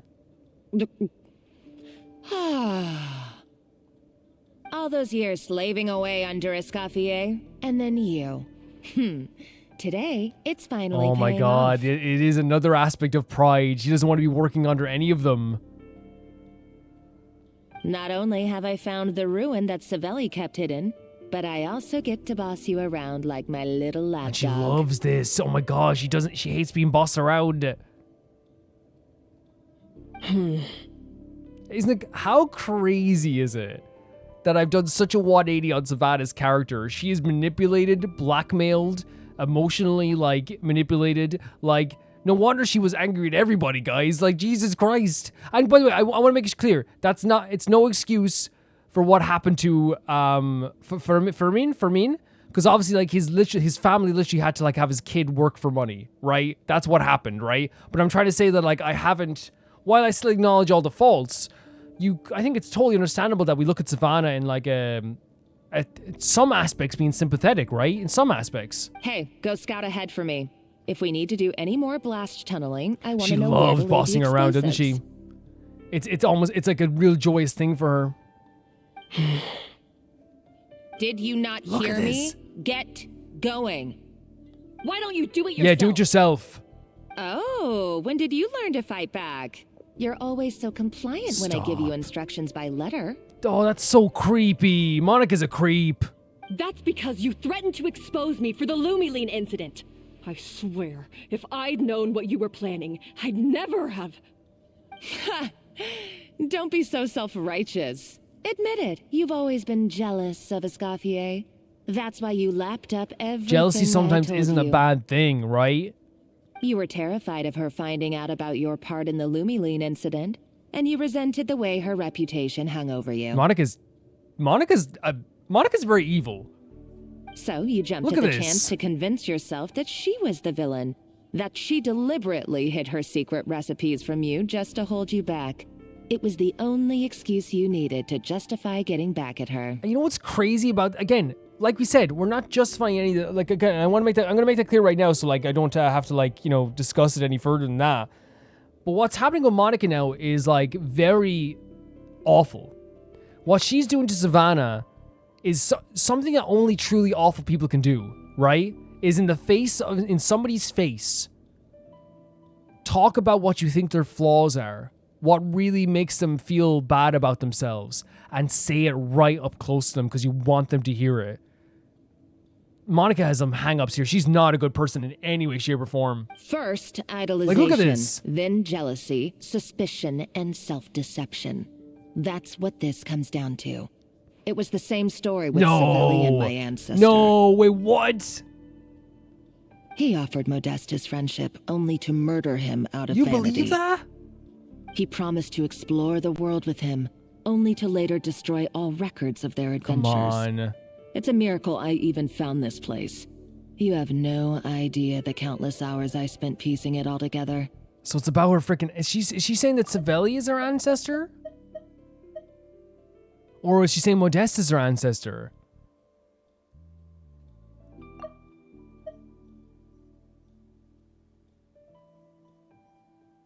She's saying Modeste? She thinks Savelli murdered Modeste?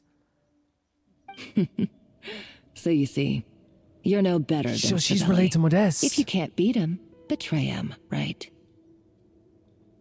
I am no Savelli, nor will I ever be. Savannah, just start beating this girl up. Oh, put a lid on it. You really think you can absolve yourself of your vindictive and jealous behavior now? Just because you finally realize that Escoffier never kept any secrets from you? Such a frustrating thing to know that someone was like blackmailed and emotionally like manipulated like this. And then the person who does it is throwing it back in her face like, oh, you think you can absolve yourself? What are you going to do about absolving yourself, Monica? You didn't show any remorse when she left or in the cooking contest. Why start now? You have no right to redemption. I do not like Monica. Oh, don't point the finger. You're right. I don't deserve her forgiveness. But I am done being bullied into submission by Tell her, you! and that's what I believe is true. Again, it's not my place to forgive Savannah. It's not my place whatsoever. It's the people who work there. It's the people. It's Escoffier, right? But what's so interesting about this line is that it's very true to herself. It's like maybe I don't deserve forgiveness, but I'm also not going to be bullied by you. I'm also not going to let you do this. Ooh, feisty. But you should watch your tone. Oh my God, Talking to she's me so like that could get you mean. in big trouble. I somehow doubt that. Since I poisoned both our water bottles. What? Savannah? What? What? What? What do you mean? Ever since I learned the truth, I've been biding my time, waiting Holy for this frickin' moment. hell. You've played me like a fiddle for so long, and now this is payback. But you drank She did. it too. That's what this mental anguish has done to her. It's what we both Oh deserve. my God. This is the price we must pay for betraying Escoffier. You'll die That's here with insane. me, Monica. You. Why are you laughing? Oh, she's lost too. What's so funny? Oh, you're too much. I thought I'd play along for a bit just to amuse myself. You gave a very She doesn't rousing believe it? performance. I saw your dumb plan a mile off. There's no poison in What? these bottles, just clean, fresh water. There is twist after twist. Every 2 seconds there's a new reveal. No. Revenge is a dish best served cold, you know. Did you really think your half-baked plot would fool me? You're a lousy chef, and you make a lousy villain, too. A complete waste Monica's awful. of space. No wonder you never amounted Monica's to awful. anything. Purely awful. Everything I ever did was a failure. Oh my God. And now, I failed again for the last time. Being told she had to be comparing herself to Escoffier for so long. And now even in this final moments of trying to poison herself and somebody else, she couldn't even follow through in it. And now she's feeling like that's another failure. Her whole life she's basing it off, succeeding and failing. Hey, why don't you try your hand at being Monica, a comedian stop. in your next life? You got a good laugh out of me. This is horrible But now to the witness. show's over. So horrible. You should have just done like I asked, Savannah. All I wanted you to do was scout the ruins for me. But you had your chance, and now it's time to Oh say my God, she has a goodbye. knife. Oh my God. What the frickin' hell? Stop right Good, there. good. Good. This is so much to handle. So much. Holy frickin' hell. This mission's a law. Where this started and where it ended up is such a wild place. Let her go, Monica. We've got you surrounded. Tell him, Paimon, tell her. Escoffier? Ugh, looks like I'll have to keep you around for a little Even longer. the way she gets up from the freaking ground is evil. You can't!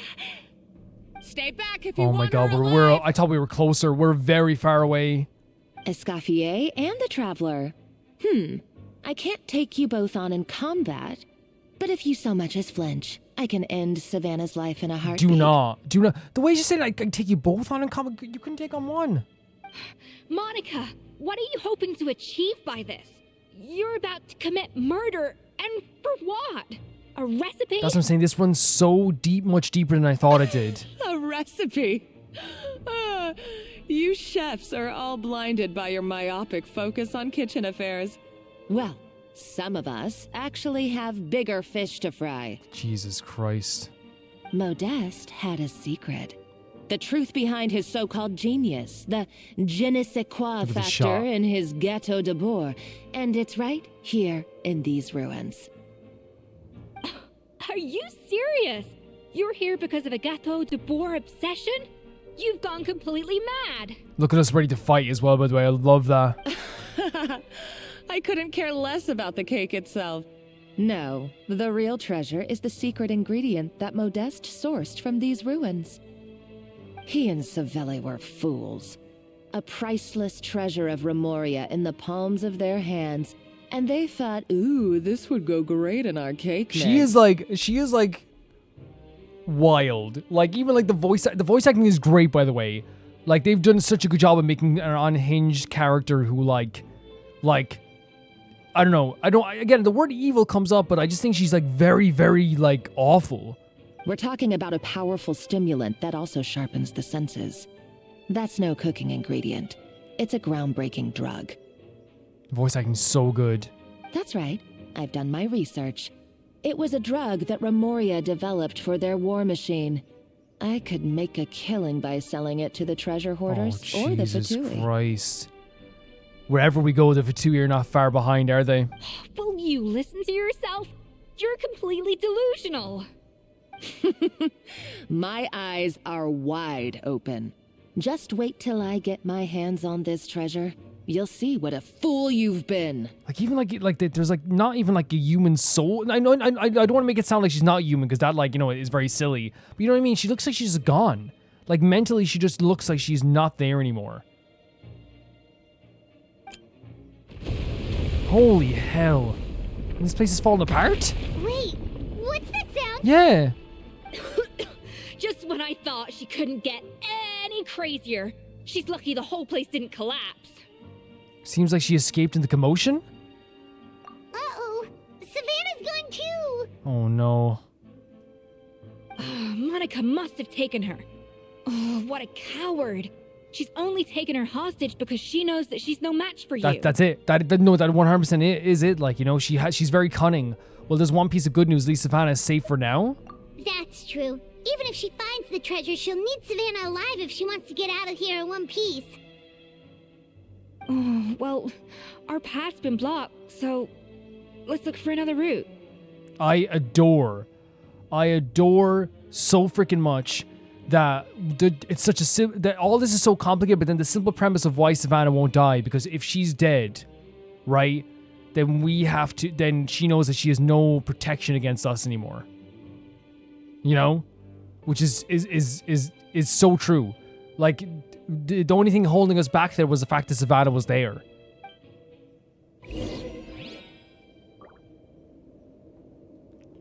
This is a lot, guys. So she was related to Modeste. Is that what we're getting at here? If I'm wrong, correct me, by the way. So she seems to be related to Modeste, and she thinks that the water looks pretty deep here. Maybe it down leads somewhere. below, that he was betrayed by Savelli, and she believes that that she doesn't like. I think from her perspective, oh god, we haven't done this in so long. From her perspective, she's not gonna let something like that, like her betrayal, happen to her, and she used that as a way to like make sure that she doesn't, that she's no longer under the thumb of anybody ever again. And she's using it to find this ingredient and make a killing in the market, is what we're getting at here. Like when I say killing in the market, I mean like she's doing it to like sell it to treasure hoarders or whatever. And like this whole time she's been emotionally manipulating and blackmailing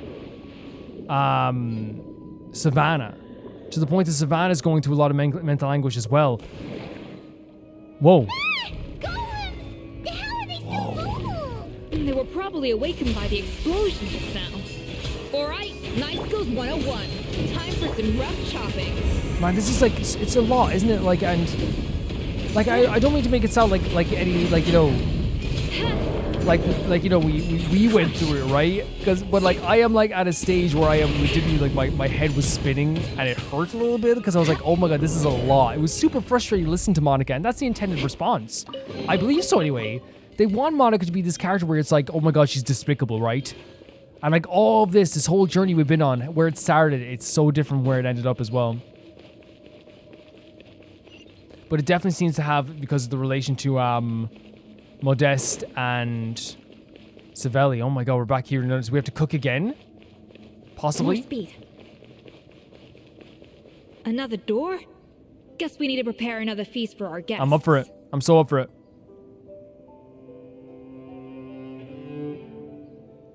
But you know what I mean? Like it's like it genuinely like well, my head was spinning. My head was spinning during that. Yeah. I love doing this mini game, guys. I really do. A dash of frosting. Yeah. That's a lot. When all we need is 2. Yeah. You think they'll give us 2? No, they won't. 3 and 5, maybe we could try it out. So right now the difference is 2 on the blue side. So if we do...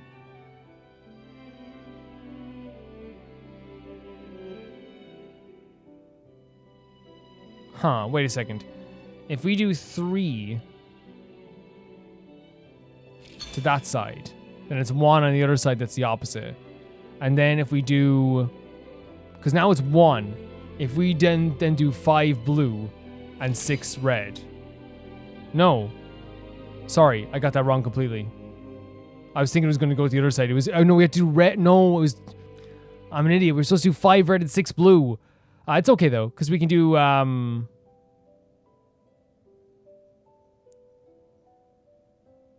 Right?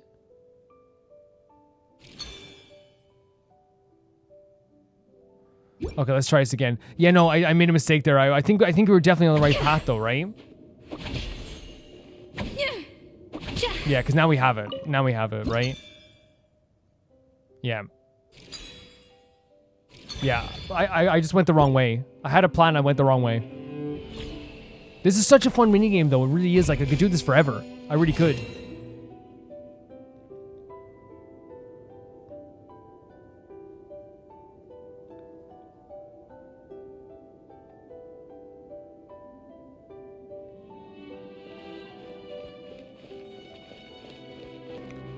We have to go again. Oh, I guess we can make a new dish, right? Well, we have to do this first, right? Yeah, we have to do this first. So you have to rotate this to here, and then just activate it. Yep. The music here is so fantastic too. I need like some time to like. I needed this. I legitimately needed this to calm down because that was a lot. Like, did you guys did the story? Because did you think we were gonna start off, right? We were gonna start off with this like the story of just like someone like being very rude to their staff. Then it got very serious with like really like the texture of real maritime flowers. A cooking like contest. It clearly was about like, you know, someone's self-doubt and their pride and like this arrogance they had against, or this hatred they had for like a perceived hatred they had for Escoffier. But then it kept changing. Every like new revelation, the story got deeper, but it started turning on its head. Even to the point that it was like, it started off as just like this thing where it's like, okay, so she is just jealous and thinks and wants the codex for herself or whatever, right? And then it turned into, okay, she wants it because it's symbolic. And then it was like, oh, well, now she wants it because she thought that it would just be this, like, because of her pride. She believed that there's no way. And there is still that element. She still believed, like, wait, there's nothing here? It was very shocking for her as well. I think we can do this as well. And then it turned out to be, like, this whole blackmail thing as well. Let's see. So if you do 4, that would bring it to 1. Then we need, yeah, so... There we go. Some of them are easier than others, of course.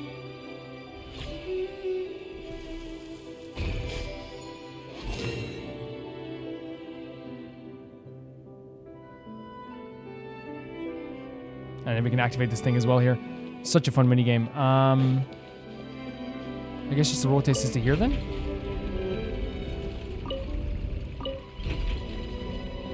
And then rotate this. Right? I should do it.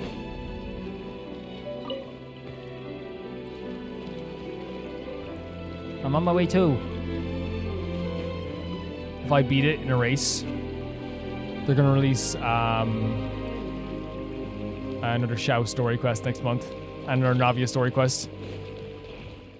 Oh! I was like, what the hell?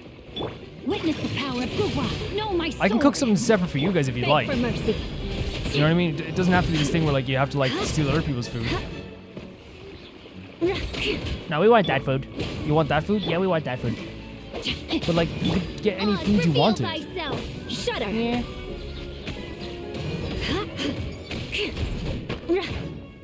Rack and ruin. There we go. We just wanted that food. Why do you only want that food? We're kind of like awful. I never knew you could process Lumitwol like that. Alright, I've got to jot this I down. love she's still so passionate about her cooking as well. Lumitwols and maritime flowers. This could open the door to a whole new world. Yep, that's literally the plan. Wait, hold on. Which door are you talking about? If I was thinking literally we're opening this door here to this area, but she was thinking like cooking wise and I guess like talent wise. Man, going through here reminds me so much of when we got Sidlali as a cat, when we pulled for Sidlali and got Sidlali. Sidlali. Is that them? No. Looks like a campsite of some kind, of a very makeshift campsite. That's strange. These don't look Romorian to me. More like last century Fontaine. They don't look that worn either. Could they have been left by the previous adventurers? Adventurers from last century Fontaine, huh? Oh, Modeste and Savelli, do you think they camped here? It's a good bet, isn't it? It's definitely a good bet. By the looks of it, this was a one-person camp. They adventured together, but maybe one of them came back alone at a later date. Let's rummage around. They may have left some journal or something? Huh, you really think so? Trust our adventurers' instincts. We're pros at this stuff. Like you're a pro in the kitchen. I love that. I actually do love that. Well, I'm a pro at least. No, Paimon's a pro as well. Without her, we wouldn't have got through this. Okay, well, the Traveler has more adventuring experience overall, but Paimon's definitely a pro rummager from all those treasure chests. And Bingo found already. Darn it! Paimon was just about to show off her rummaging skills. Paimon's been like even funnier in this quest and in the recent Archon quest. I think they've like whoever's writing her comedy, like she's all. And I generally think the theory I have is that actually the reason why she's even funnier and more adorable is because I haven't seen her as much as I used to, because we're obviously we did a world quest and like we don't get to see her as often, I guess, in terms of like in this game. So maybe that's it. We were so used to seeing her 4 times a week, and we already found her funny and adorable. Now she's like extra funny and adorable as well, I suppose. Huh, no kidding. Are all adventurers so obsessed with journaling? I mean, I guess I take a lot of notes when I'm cooking as well, but I thought that was just me. I mean, it's probably for different things, right? I take notes when I'm doing freaking Let's Plays. Sometimes. Anyway, let's find out who was here. It's been years since I've last visited these ruins. It's exactly the way I remember it. This place probably hasn't changed in millennia. Sadly, up above, on dry land, everything has changed. The treasure of Remoria. That's what it's we so used to interesting call whenever they mention Remoria. Modeste was right about its potential. It turned Gâteau de Bourg into a national sensation. Our limited stock of the substance meant that the gâteau could only be produced on a small scale. But this only drove up the popularity all the more. Modeste was right about that too. He predicted all of it. He's good at predicting all this stuff, I guess. He was praised as a genius, while I, as the one person who'd ever disagreed with him, was labeled a talentless There's a big fool. theme of this in this game, when it's either being like, or feeling like you're more talented than you are, or feeling like you're like being compared or comparing yourself to someone. There's a big theme of that in this whole mission, right? Modeste tried his best to console me, but I knew better than anyone just how great the gulf was between us. Oh my god, this is such a parallel, it feels like, to Escoffier and Savannah too, right? Our conversations grew scarce, and we saw less and less of each other. I didn't fight it. He had new friends and a career of his own. Why invite further disdain by inserting myself where I did not belong? I told myself that maybe one day, when I finally created a masterpiece of my own, I'd be able to face him without shame. That's the thing, there was no malice towards him, right? It wasn't malice that Savelli had. Or maybe one day, when I've put these feelings of self-loathing behind me, I'd be able to ask him with a smile on my face, how about we go on one more adventure, for old time's sake? Like, see what I mean? That this isn't malice, this isn't hatred, this isn't like a want for murder. Unfortunately, that day will never come. So it was Savelli. From the sounds of it, He came back Yeah. after Modeste had And already died. there was no tone in that note of any semblance that he could have been the one that could have done it. There's nothing there. I always thought it was just a legend. But if it's true, then this must be the place where they found their secret ingredient, the birthplace of Gateau de Bourg. In that case, what does that say about the death of Modeste? If it's all true, maybe Savelli I don't really think so. did have something to do with I just it. couldn't see it. Let's keep reading. I can't see it, but it could be. I've been wrong before. Like everything has turned my ideas of what this was on its head so many times during this mission, so I could be wrong again. The taste of Gateau de Bourg has changed. Modeste was convinced of this, even though everyone swore they couldn't tell. Being the perfectionist that he was, he refused to accept even the slightest flaw in his work. He stopped all sales of the product, locked himself away in the kitchen, and worked day and night, vowing to find out where he had gone wrong. But as he baked and taste tested over and over again, he found he only strayed further and further from the original taste. It was only when he was sipping on coffee one day and realized he could not taste the bitterness that the truth finally dawned on him. What had changed was not the gâteau, but his sense of taste. Wow.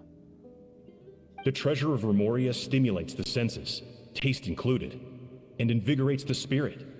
In the short term, it offers people the ultimate gourmet experience, but in the long term, it dulls their senses entirely. He's given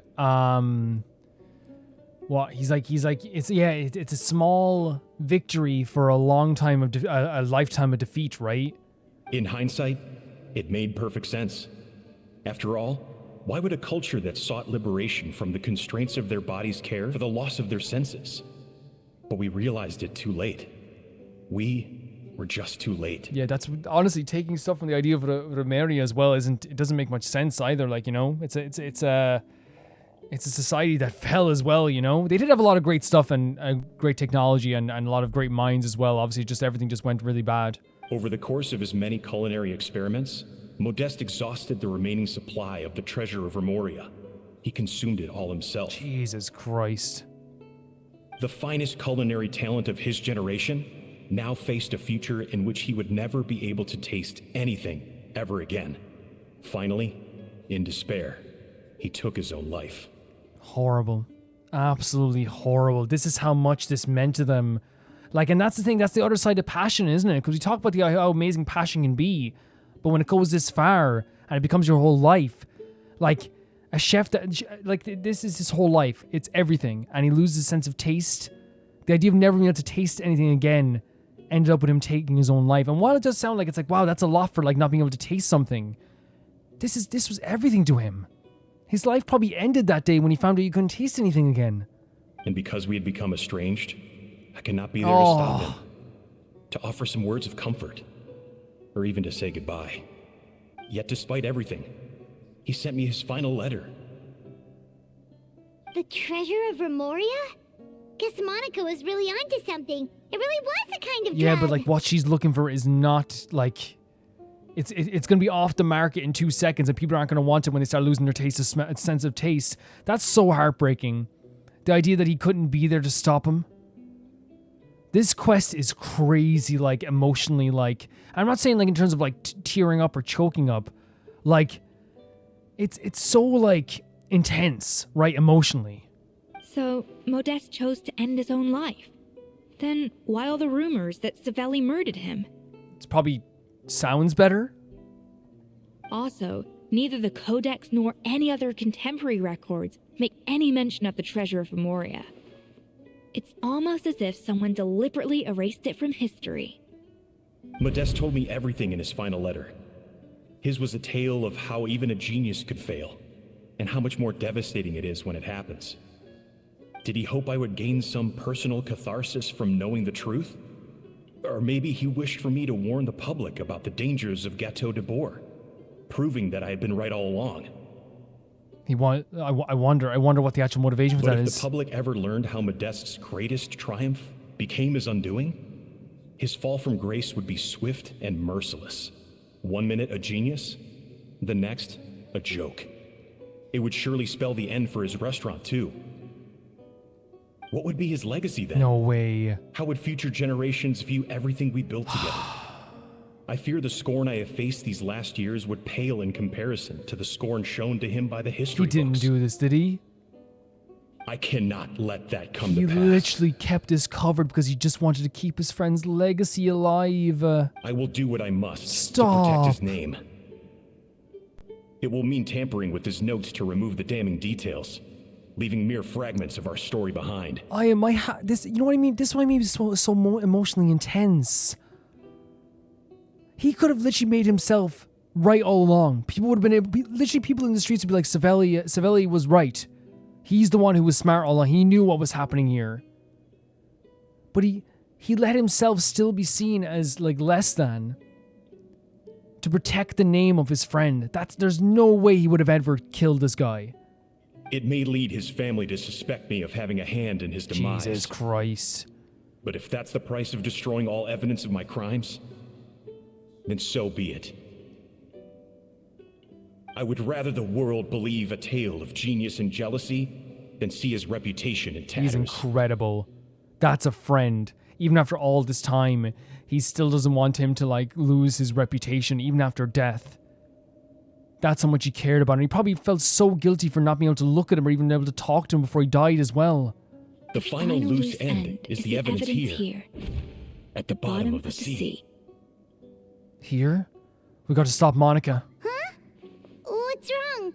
Didn't we say Savannah should be safe for now? So we thought, but if Monica finds out what happened to the treasure, there's no telling what she might do. We gotta hurry as well. Yes, this is a story of great pride. I think we can definitely see that, right? This is 100% a story of great pride, but it's also a story of putting aside your pride, right? And that's something that we wished for Savannah and Escoffier as well. Putting aside your pride for your friend. Wait, what? Wait, what? Oh no, she's breathing. She's breathing. The treasure of Remoria. I have found you at last. I can't believe Remoria came back in this fashion. For a cooking quest. I know like that sounds like I'm degrading this quest, by the way, but you get what I'm saying intentionally. So I think they started off being like, oh, it's just a cooking quest. Who's the better chef? This prideful stuff, and it ended up with Remoria stuff, Remoria lore.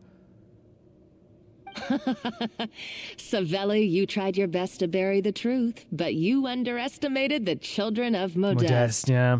Some fragments of his diary escaped your clutches, and we have held on to them for generations. She's gone. Look at her eyes. Look at her eyes. But I have to thank you too, Savannah. Without your help retrieving the codex, and with it the last piece of the puzzle, I may never have found this place.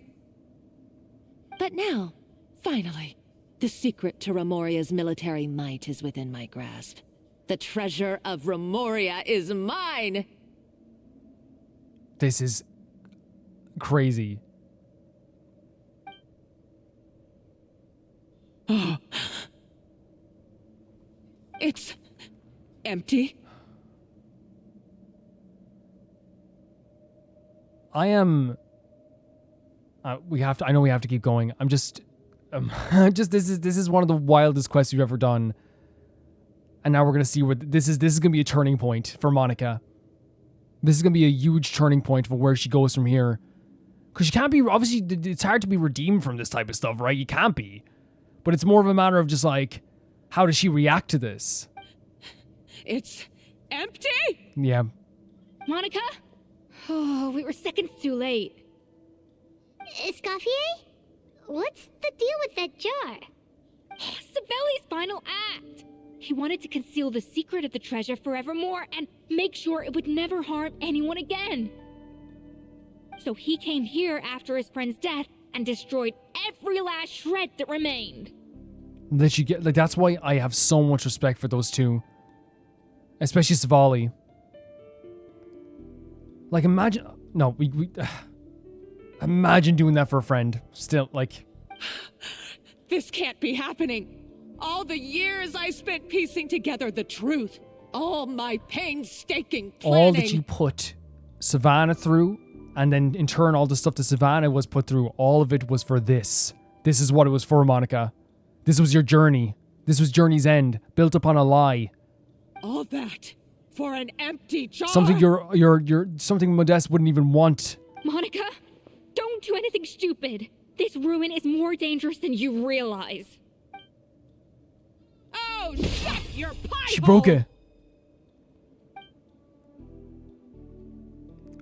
Praise be to Lord Remus, wait, you woke up the golem. You barbarian shall be slain. Oh my god. What happened? She's a nutcase. A What happened? liability to herself and everyone Nobody else. stepped in. Did Monica die? Well, now it's up to us to clean up the mess she's made. Take these golems out. Did Monica just get destroyed? Go in.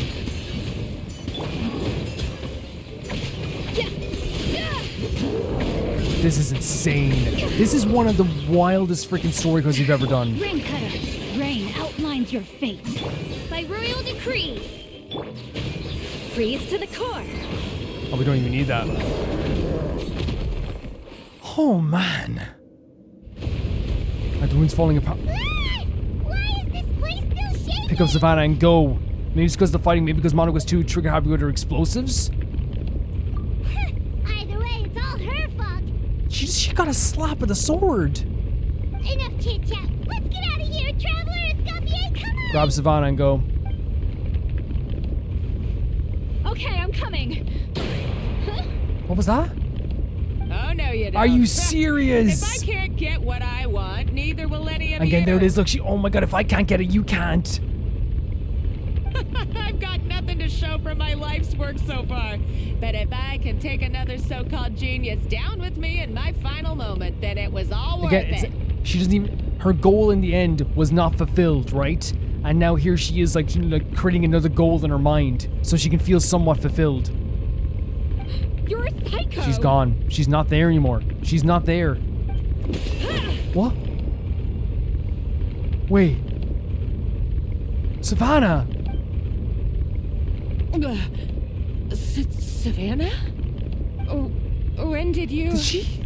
Wake up. I may be a lousy chef, but it looks like I'm not a complete waste of space. Oh my god, Savannah. Hey, we need to go. Traveler? Okay. We need to get out of here. Did she? It sounded like a knife sound. Wait. Oh, wow. Genshin. Oh my god.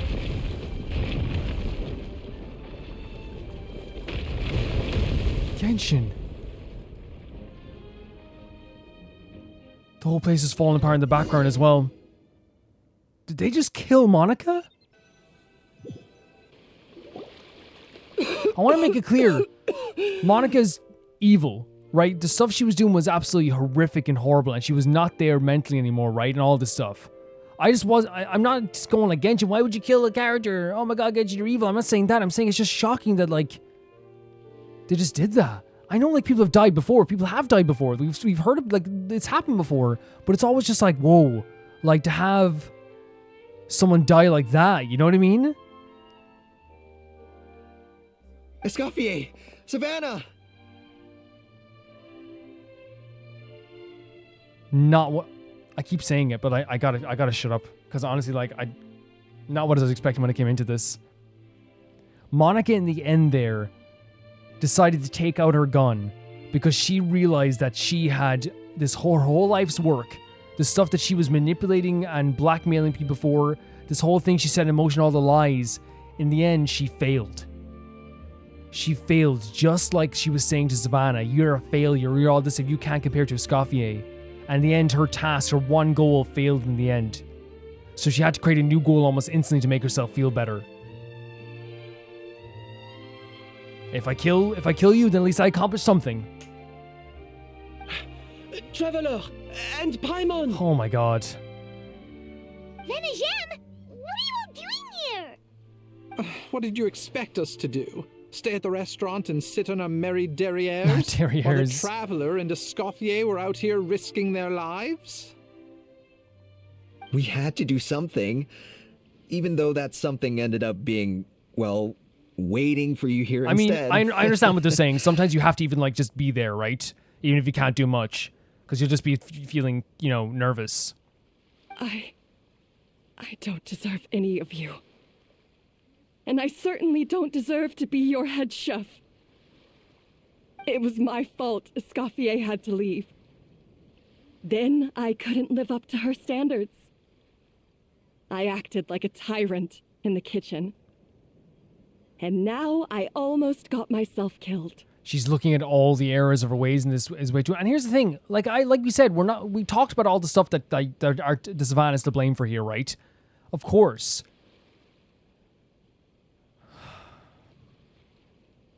I'd rather Savannah own up to the mistakes that she has made, understand the mistakes she has made, but also understand that, like, the mental pressure that was put on her through this blackmail, through this horrible person's actions, a lot of normal people would crush under the pressure. Legitimately so. Come back, Escoffier. Come and be our head chef again. I'll never be able to replace you. Okay, so everything I said to you the day I left, it just went in one She ear and out believes in the you. other? Escoffier, she believes in you. Huh?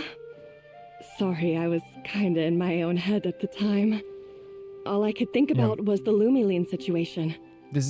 What was it you said This is such an again? important line because she was not there. When I say someone's not there, it's me saying code for like their mind is lost, right? In this moment when she told her about this stuff, right? And on that day, whatever she said to her, you know what I mean? Or whatever power, whatever bunch of stuff she said to her about how she believed that she could do this.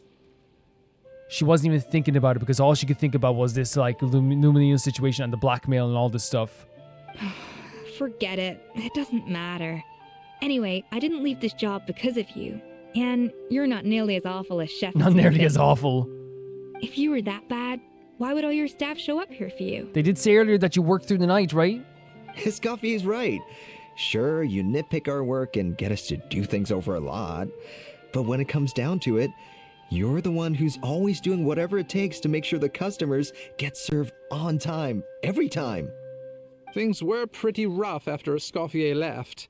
And Savannah's the only reason we've been able to make Okay, it then what we through. have here is that there's some people that believe that like her actions are were needed. Or maybe they were bad but still needed, I suppose, as well. Yeah. Our customers know that Escoffier doesn't work for us anymore.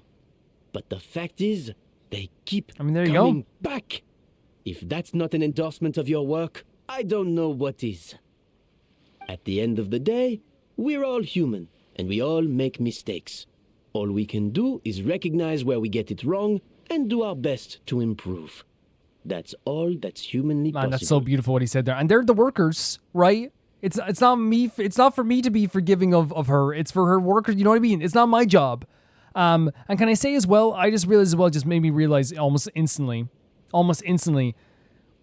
We defended Monica when this whole thing started, because she was shouting at Monica. She was probably taking some really aggressive frustrations out of Monica because of what was happening, right? And Monica all along was acting like, oh, like, here's a sweet, here's this, here's that. She did all of that to progress it forward. She gave us the freaking sweet even. Right? She was the one who gave us the... What was it her? Or was it, maybe she organized it? Yeah, she gave us the sweet wrapper to... that started this whole thing. Right? To find Escoffier. To start this whole thing in motion. Holy freaking hell. And then she forced... Then she got Savannah then and pushed her into trying to get the Codex back. This was all just one big massive plan. No, I get what you're saying, but what I did to Fermat and to Escoffier, it's unforgivable. I'm glad they're bringing this up. I'm glad they're bringing this up because, again, like I said, it's not for me to forgive, but I'm glad they're also bringing up this, you know? Well, about that, there's No way. someone else here to see you, No Chef. way. It's been a while, Chef Savannah. If he forgives her, right, and if Escoffier is good with it, right, then I have no right to ever be like, again, like I can talk about the story or whatever, but I like, that's not me. It's their place to forgive all this. It's their place. Fermat? I'm so sorry. I Oh put my far God. too much pressure on you. And the way I stubbornly refused to go and see you after you fell ill. This is no genuine, by the excuse. way. This is so genuine. But I'm too late, aren't I? The damage is done. I heard that Oh, you can't even hold a kitchen knife anymore. that is, yeah, that would make me so sad as well. Actually, I think I'm going to be just Yeah? fine. Huh? We thought Firmin's problem was purely psychological in nature. But after the threat letter came to light, it got Firmin thinking. And then he remembered the tea that Monica used to give Freaking him hell! every night. Not this as well. And as it turns out, she was lacing it with Lumaline the Oh whole my God, time. and then he was relating that same thing to like thinking that it was a traumatic thing. Are you joking me right now? She did, everything she did was like a detriment to everybody. That Monica would, like, from the start. Paimon defending Monica at the start is so crazy because, like, while I still am so proud of Paimon, if you think of it that now, it's like, if you could go back, but obviously you can't live life like that. No way! Doesn't that cause That's nerve insane. damage? That's evil. Evil, evil, evil, evil. It can. High doses pose a risk of serious nervous and sensory complications. But if you calculate the dosage carefully, you can control the extent of its effects. A small dose might simply make a person more emotional, whether that mean more fragile or more hot-tempered. No wonder it seemed like you'd lost your edge. That's so interesting to me. Like, when you look back at all of this, it's all just like, yeah, Monica was like this big ringleader of this whole thing. She pushed all this forward. Oh, all to get those markings in the codex, right? That's what it was. That's what she wanted. That's why she pushed this forward. I asked my friends at the Fontaine Research Institute about it. They said that with the low dose I was taking, the risks are pretty small. They also fixed me up with some meds and said I should recover that's good. in no time. That's super, super good. You're already sounding a lot more confident.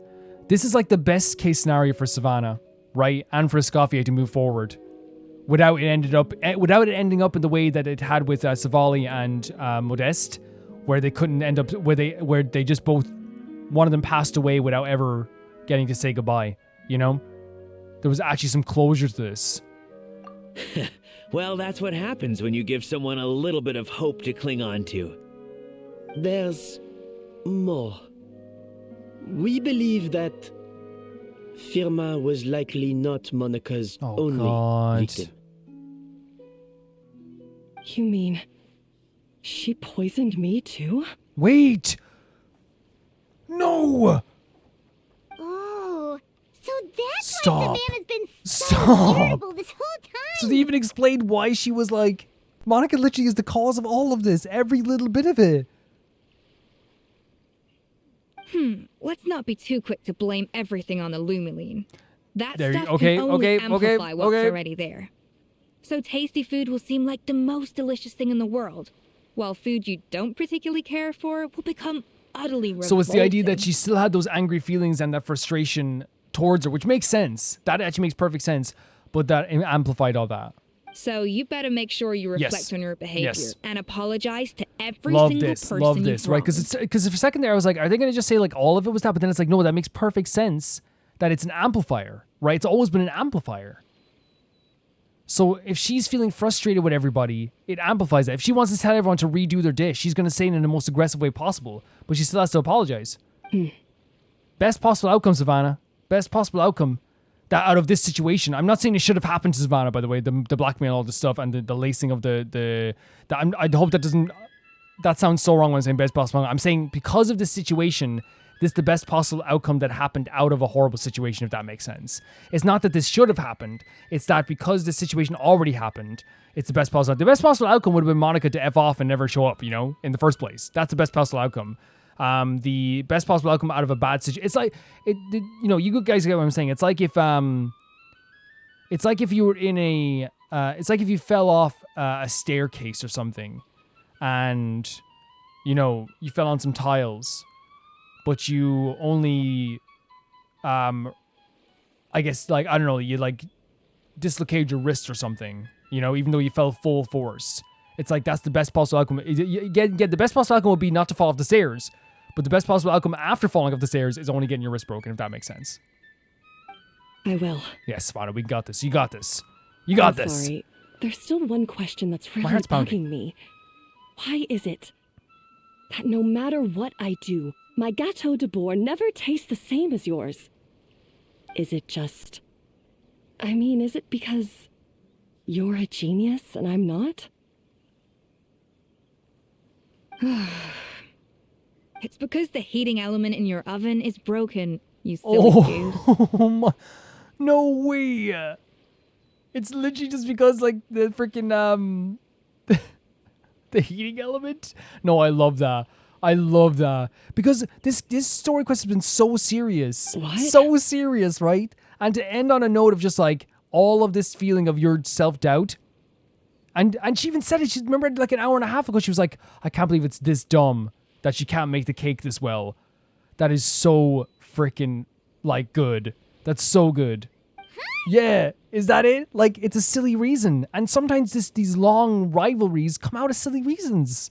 I felt like something was off during the cooking contest. Once I got around to checking all the equipment, I noticed insane. it right away. There was a half-degree discrepancy between the temperature setting and the actual temperature. Temperature is make or break for cooking. It is.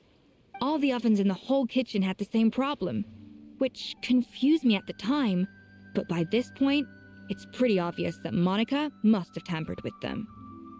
I would have figured it out the day of the bake-off. That's insane, since Monica! The issue affected both our teams. But of course, Monica sabotaged mine, so that could never Monica happen. is literally the cause of, like, everything. Obviously, as you said, some feelings were amplified. There is already feelings of, like, self-doubt there, right? Look at the blubber beast in the background. Like, but Monica, like, if you, like, literally, it's one of those things where, like, if you write a timeline of all the stuff that she caused, it all leads back to Monica. No. I spent so long trying to find out where I was going wrong, and then you pinpoint the problem in just one Because it's night? probably not one of those things, not seeing the forest from the trees. You're looking at all these big picture stuff when sometimes it's just a small little thing. It all comes back to one simple, undeniable truth. You're a genius. And I'm just plain old Because Savannah. you're focusing too much on the idea of the gap between genius and plain old. You know, that idea of a gap. Oh, cut it out. Stop the woe is me act for a second and just think. I came up with this recipe. You don't think that might have something to do Very with interesting it? way to put it as well. Do you know how long I spent perfecting my Gâteau de Bourg? 3 years. 3 whole years. I know this dish inside out, back to front and upside down. And you've been head chef now for what? 6 months? If that? There we go. A couple hundred failed attempts, and you're gonna throw in the kitchen towel and declare you'll never be successful because you're not a genius. Some things take time. You clearly have no idea how many kitchen failures I've had under my belt, or just how long it took me to finally get my recipe to a level I was satisfied with. And the thing is, I'm not a chef, but, like, I know, like, you know, it's like, it takes time, it takes effort, it takes dedication, it takes all this stuff. You're not going to be, like, you know, the top dog by, you know, right away. Genius or not, everyone makes Yes. mistakes. Modeste did, Savelli did, everyone does. You're only a lousy chef if you don't face up to your mistakes, learn from them, and then keep chipping away until you crack the problem once and for all. I genuinely love that so much. Surely you haven't forgotten all that. You were no lousy chef back when I handed you the reins. I haven't forgotten. And I'll make sure I never do. Fantastic. I love that it boiled down to some simple stuff here. Because big things can come out of, like, simple misunderstandings. That's our head chef. Get it, Savannah. Get it. Haha! Sounds like we won't need another changing of the guard in the Hotel de Bourg kitchen anytime soon. And even, like, Monica made it seem like for a long time that, like, remember she was, like, the main communicator of what was happening and stuff like that. And she showed up at the last second to be like, I'll help you guys out, you know, I'll help you guys out. Because again, she was like, I'm going to end up like, she was pushing the narrative so hard. Not that she's perfect. I don't want to make Savannah sound like she's perfect. Crazy journey. Look how happy everyone one is. Yes, as I said, Palmer, the best possible outcome out of a horrible situation. Monica was manipulating everything. She manipulated me. She got me. So you got your mojo back now? Yeah. Thanks to you, Escoffier. In fact, no. Thanks to all of you. Fantastic. Aw, friends again. So nice to see them finally settle their beef. I love Piper's listening into this that she comes back and narrates it to us. Yeah, it's nice. Maybe not all the beef. Yeah, there's some stuff they have to like work through. So now that's out of the way. It's time for payback. You cheated in our last Yes. bake-off, and I demand a rematch right now. Can we do it? Can we do it? She's such an adorable character. No, I want it. I want it so badly. But that was mostly Monica's fault, wasn't it? Right. And also, does it have to be right now? Savannah's only just got her mojo back, and you barely escaped from a death trap. Of course she wants it right now. No excuses. This is a cooking contest between two top chefs, and nothing will stand in its way. So grab your spatula and get ready, because this rematch is happening today. Right now, this instant. Let's go. I'm up for it. Hey, so, this whole time you were salty about losing? She was putting on that brave face. No, we're actually doing it. Second cooking contest commences now. Oh my god, it's gonna be a cutscene, I think, is it? No more games, and no holding back. Let's go. Let's go. Get it. Yeah, Ice Shames. Oh my god, we actually get to see her in action. Oh, I'm actually like so happy to see Savannah like having fun cooking and smiling while cooking and actually not being aggressive while cooking. And this music too. Get it, Savannah. Get it. Get it. Well, that looks good. With this epic music. Oh my god. Calm down. You got it. Everything's calm. Oh, she lifted up with her tail. That's awesome. Oh my god. No. Fantastic. No way, we're getting a 2D chocolate animation here, dripping down. Intense animation there. I have the right to be here. We got this, Savannah. Come on. What are you so afraid of? You can't unbake it now. Yeah, you can't unbake it. If you don't serve it, then good or bad, you'll never find out how to improve. If you're too scared to fail, This music's beautiful. you'll never know what real success tastes like. She's still motivating people. Oh my god. Embrace your failure. Taste it. Digest it. That's What the hell? I don't know. The parallels. Sounds like it's easier said than done. I'll do it. Incredible. I'm tearing up. Holy hell. Oh.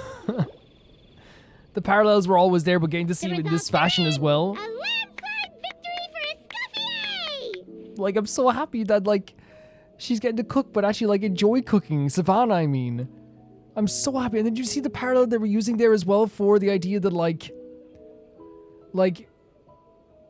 but this time it actually, like, is not, like, a toxic parallel. Because before it was, like, this idea of comparison, right? And now it's more the support that they gave each other, right? So amazing.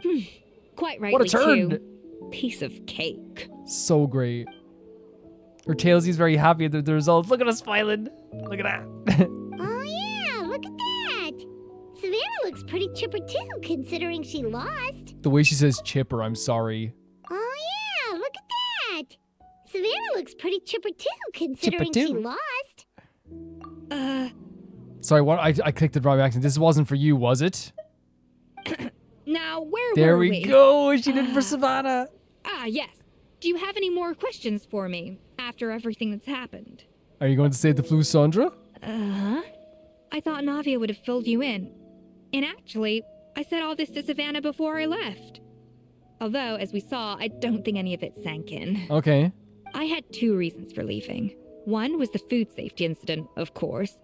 But the other was that the Hotel de Boer had reached a point where it didn't need me anymore. That's passion as well for cooking. The idea that she knew that she couldn't help a place anymore and she already did. So I decided to step down and look for new opportunities to improve myself. Passion, passion, passion, passion. Improve how? Well, a while back, I got to know a fellow chef from Liyue, and in her, I saw so many new possibilities. What? Why am I in tears? Shangling! That's so amazing! She has that same adventurous spirit that Modeste and I did Isabella not had in their expect that youth. at all. Slime mucus, lizard tails. With her, nothing's off the table. Trying new things, yet she's so adventurous. There's a whole world of new flavors out there waiting to be explored. I love hiding away in ingredients blushing. we overlook. Incredible moment. They didn't have to do it, but it definitely, like, you know, Case in a point, wink at the fans. remember those I love Romaritime it. flowers down in the ruins? I used them in the cooking contest just now. Did you taste the difference? What? Paimon didn't notice at all. There you go. Half of the art of cooking is dissecting the recipes of previous chefs and figuring out the exact Music is gorgeous constellation here of as well. elements that gave their work its signature taste. And the other half, it lies in freeing yourself from the confines of the kitchen. You've got to go out and explore the endless possibilities out there. Awesome. And that's Shangling. It makes perfect sense why Shangling would help her out with a lot of this stuff too. Uh-oh. Paimon's suddenly not sure she wants to try your cooking anymore. I'm always down. You should definitely make Paimon test all your most experimental dishes. No, we won't do that to Paimon. Don't worry, it's not going to be a free-for-all like in Modeste's time. Before I put anything into my food, I'll obviously do my research. Make sure it doesn't contain any harmful Fantastic. substances. Fantastic. In the meantime, take this.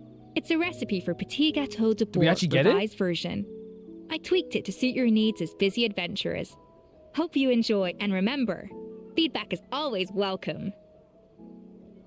I want them to do a Story Quest Part 2 for this gal. I love her so much. She is so incredible. Her passion, her absolute kindness that is told through like a very like I wouldn't even say aggression, but like a passionate scolding. But now we're even seeing this like how soft she can truly be and how like nice she truly is. Because we didn't know what she was gonna be like when we first met her, and now I like can't get enough of her. All right. So, do you ever see yourself returning to Hotel de Boer? Oh, of course. I've already promised Vanish M that I'll come back every once in a while to make sure the quality of the food remains at an acceptable level. Good luck to Savannah, I guess. You know, Paimon's still a little disappointed that we never got to see the treasure of Remoria. Okay. Surely Monica wouldn't have gotten drawn in so deeply if it wasn't for all the mystery surrounding the original Gâteau de Boer. She practically dedicated her life to finding the lost pieces of Modeste's diary. Then went to all that trouble to infiltrate the Hotel de Boer. And in the end, it was all for nothing. This is the perfect way to describe it, by the way. Both these things. Her life work became a grand exercise in futility. She sold her soul for a dream, then had a rude awakening. That's what happened. Since you mentioned the treasure, between Modeste's writings and what we saw in those ruins, I think I may have figured out the truth. The so-called treasure of Remoria was most likely a substance that the Remorians extracted from Lumitoids, better known to us as Lumiline. Okay, so yeah, at the end it wasn't that big of a deal, okay. So then, why all the hype back in the early days of Gâteau de Boer? Don't forget, it was a very different era. We could barely even refine sugar back then, so desserts were very much in their infancy. In a world of bland food, it's no wonder that the first thing to really excite people's taste buds took the world by storm. Right, yeah. And as for the Lumiline, it may well have been somewhat valuable in ancient times. But these days, it's just another drug from the Fontaine Research Institute.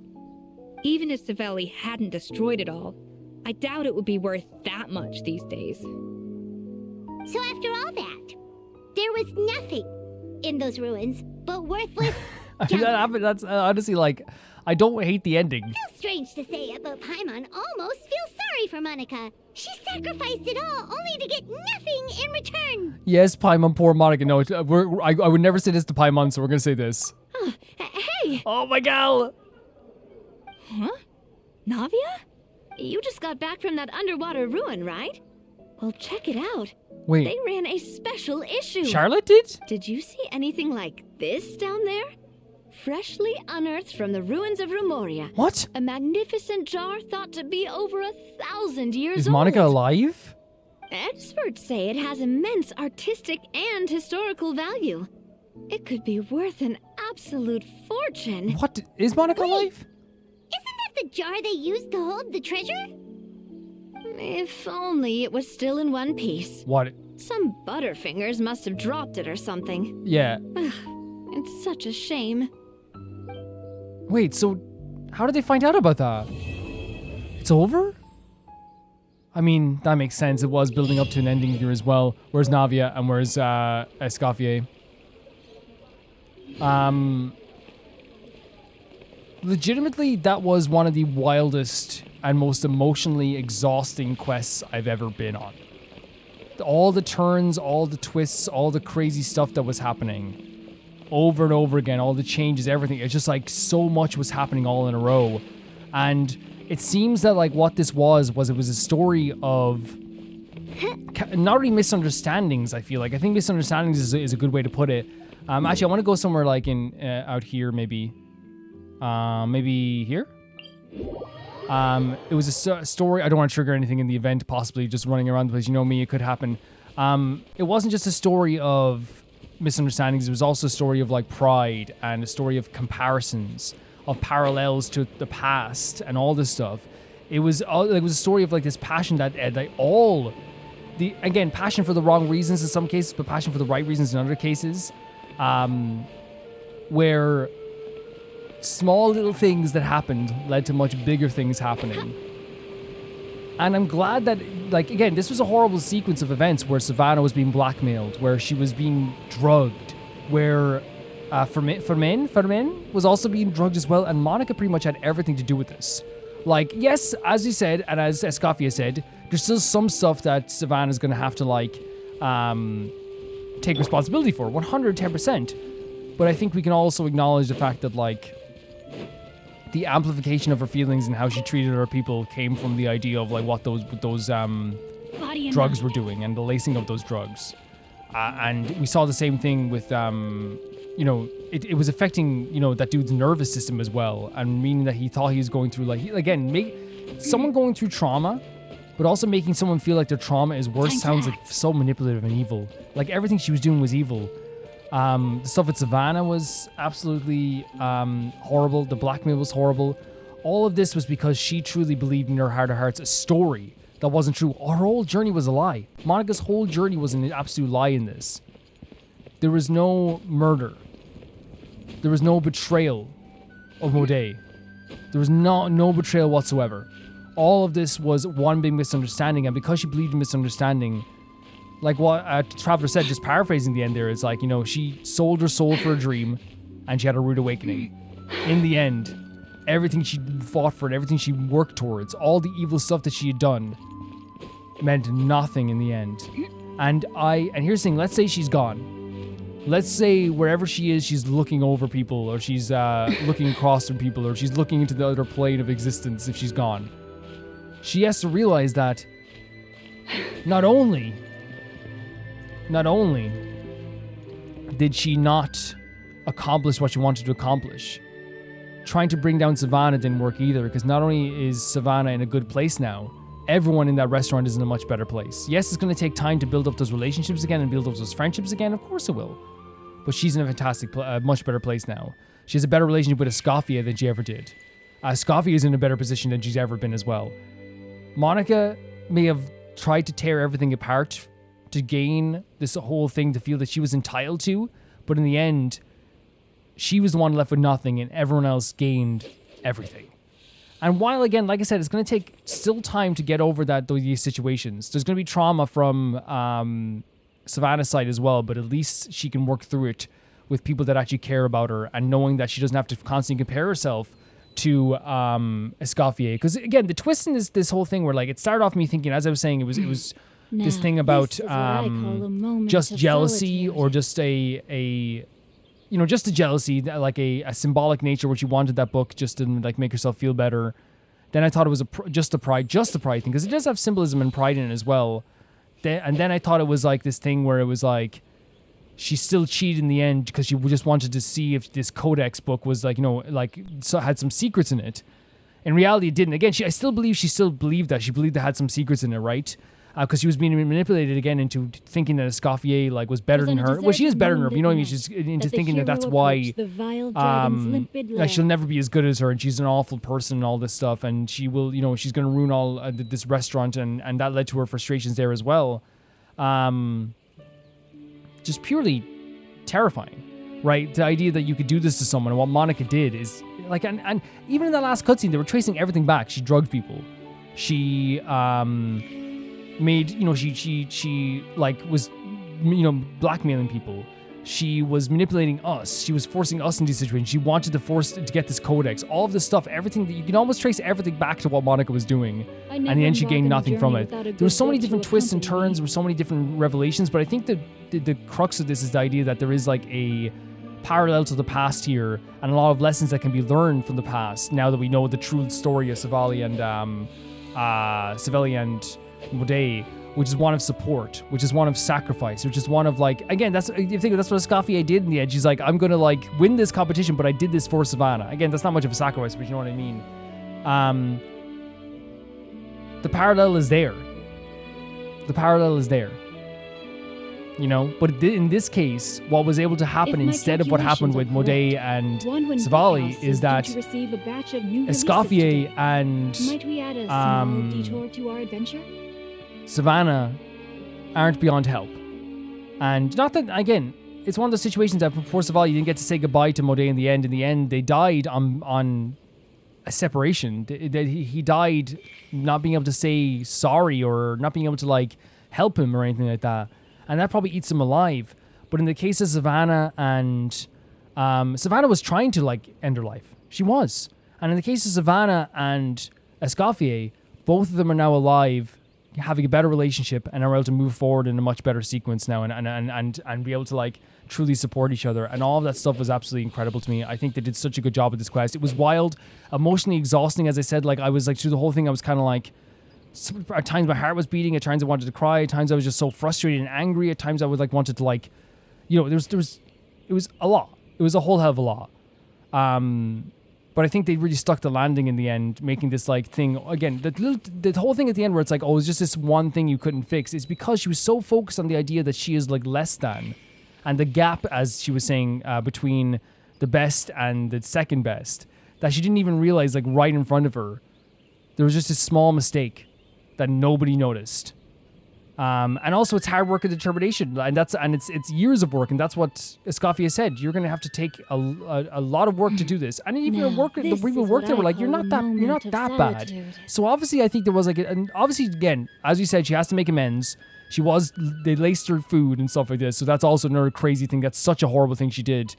But at least now there's a way to move forward. Guys, this is going to do it for this episode here, and the next episode is going to be, I think, probably part 1 of the event that's coming up, the Whirling Waltz. I'm going to be doing that next week as well. I'm very excited to do the Whirling Waltz next week, and I hope you guys are excited to watch it as well. It's probably going to be in like 1 or 2 parts, maybe. I'm not sure, because obviously, like, I think it's a 3-day thing, and it's already done now.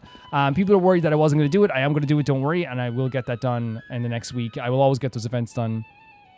For that, I'm going to say thank you so much to Never Gonna Pay the Baby Gangster on Patreon for being so supportive, and thank you so much to Tyfire 2, Jamie Bull, Janet the Banana, The Ghost of Inazuma, Felicius Felix, Yule, Radish, Anusta, Deathtrap, Lynx Markey, Assassin, Shakugan, True Peanut Butter, Peter Shelson, Heck, SRPG, Liam, High Casparian, Jared Beanham, and my YouTube member at the highest tier, Blasco.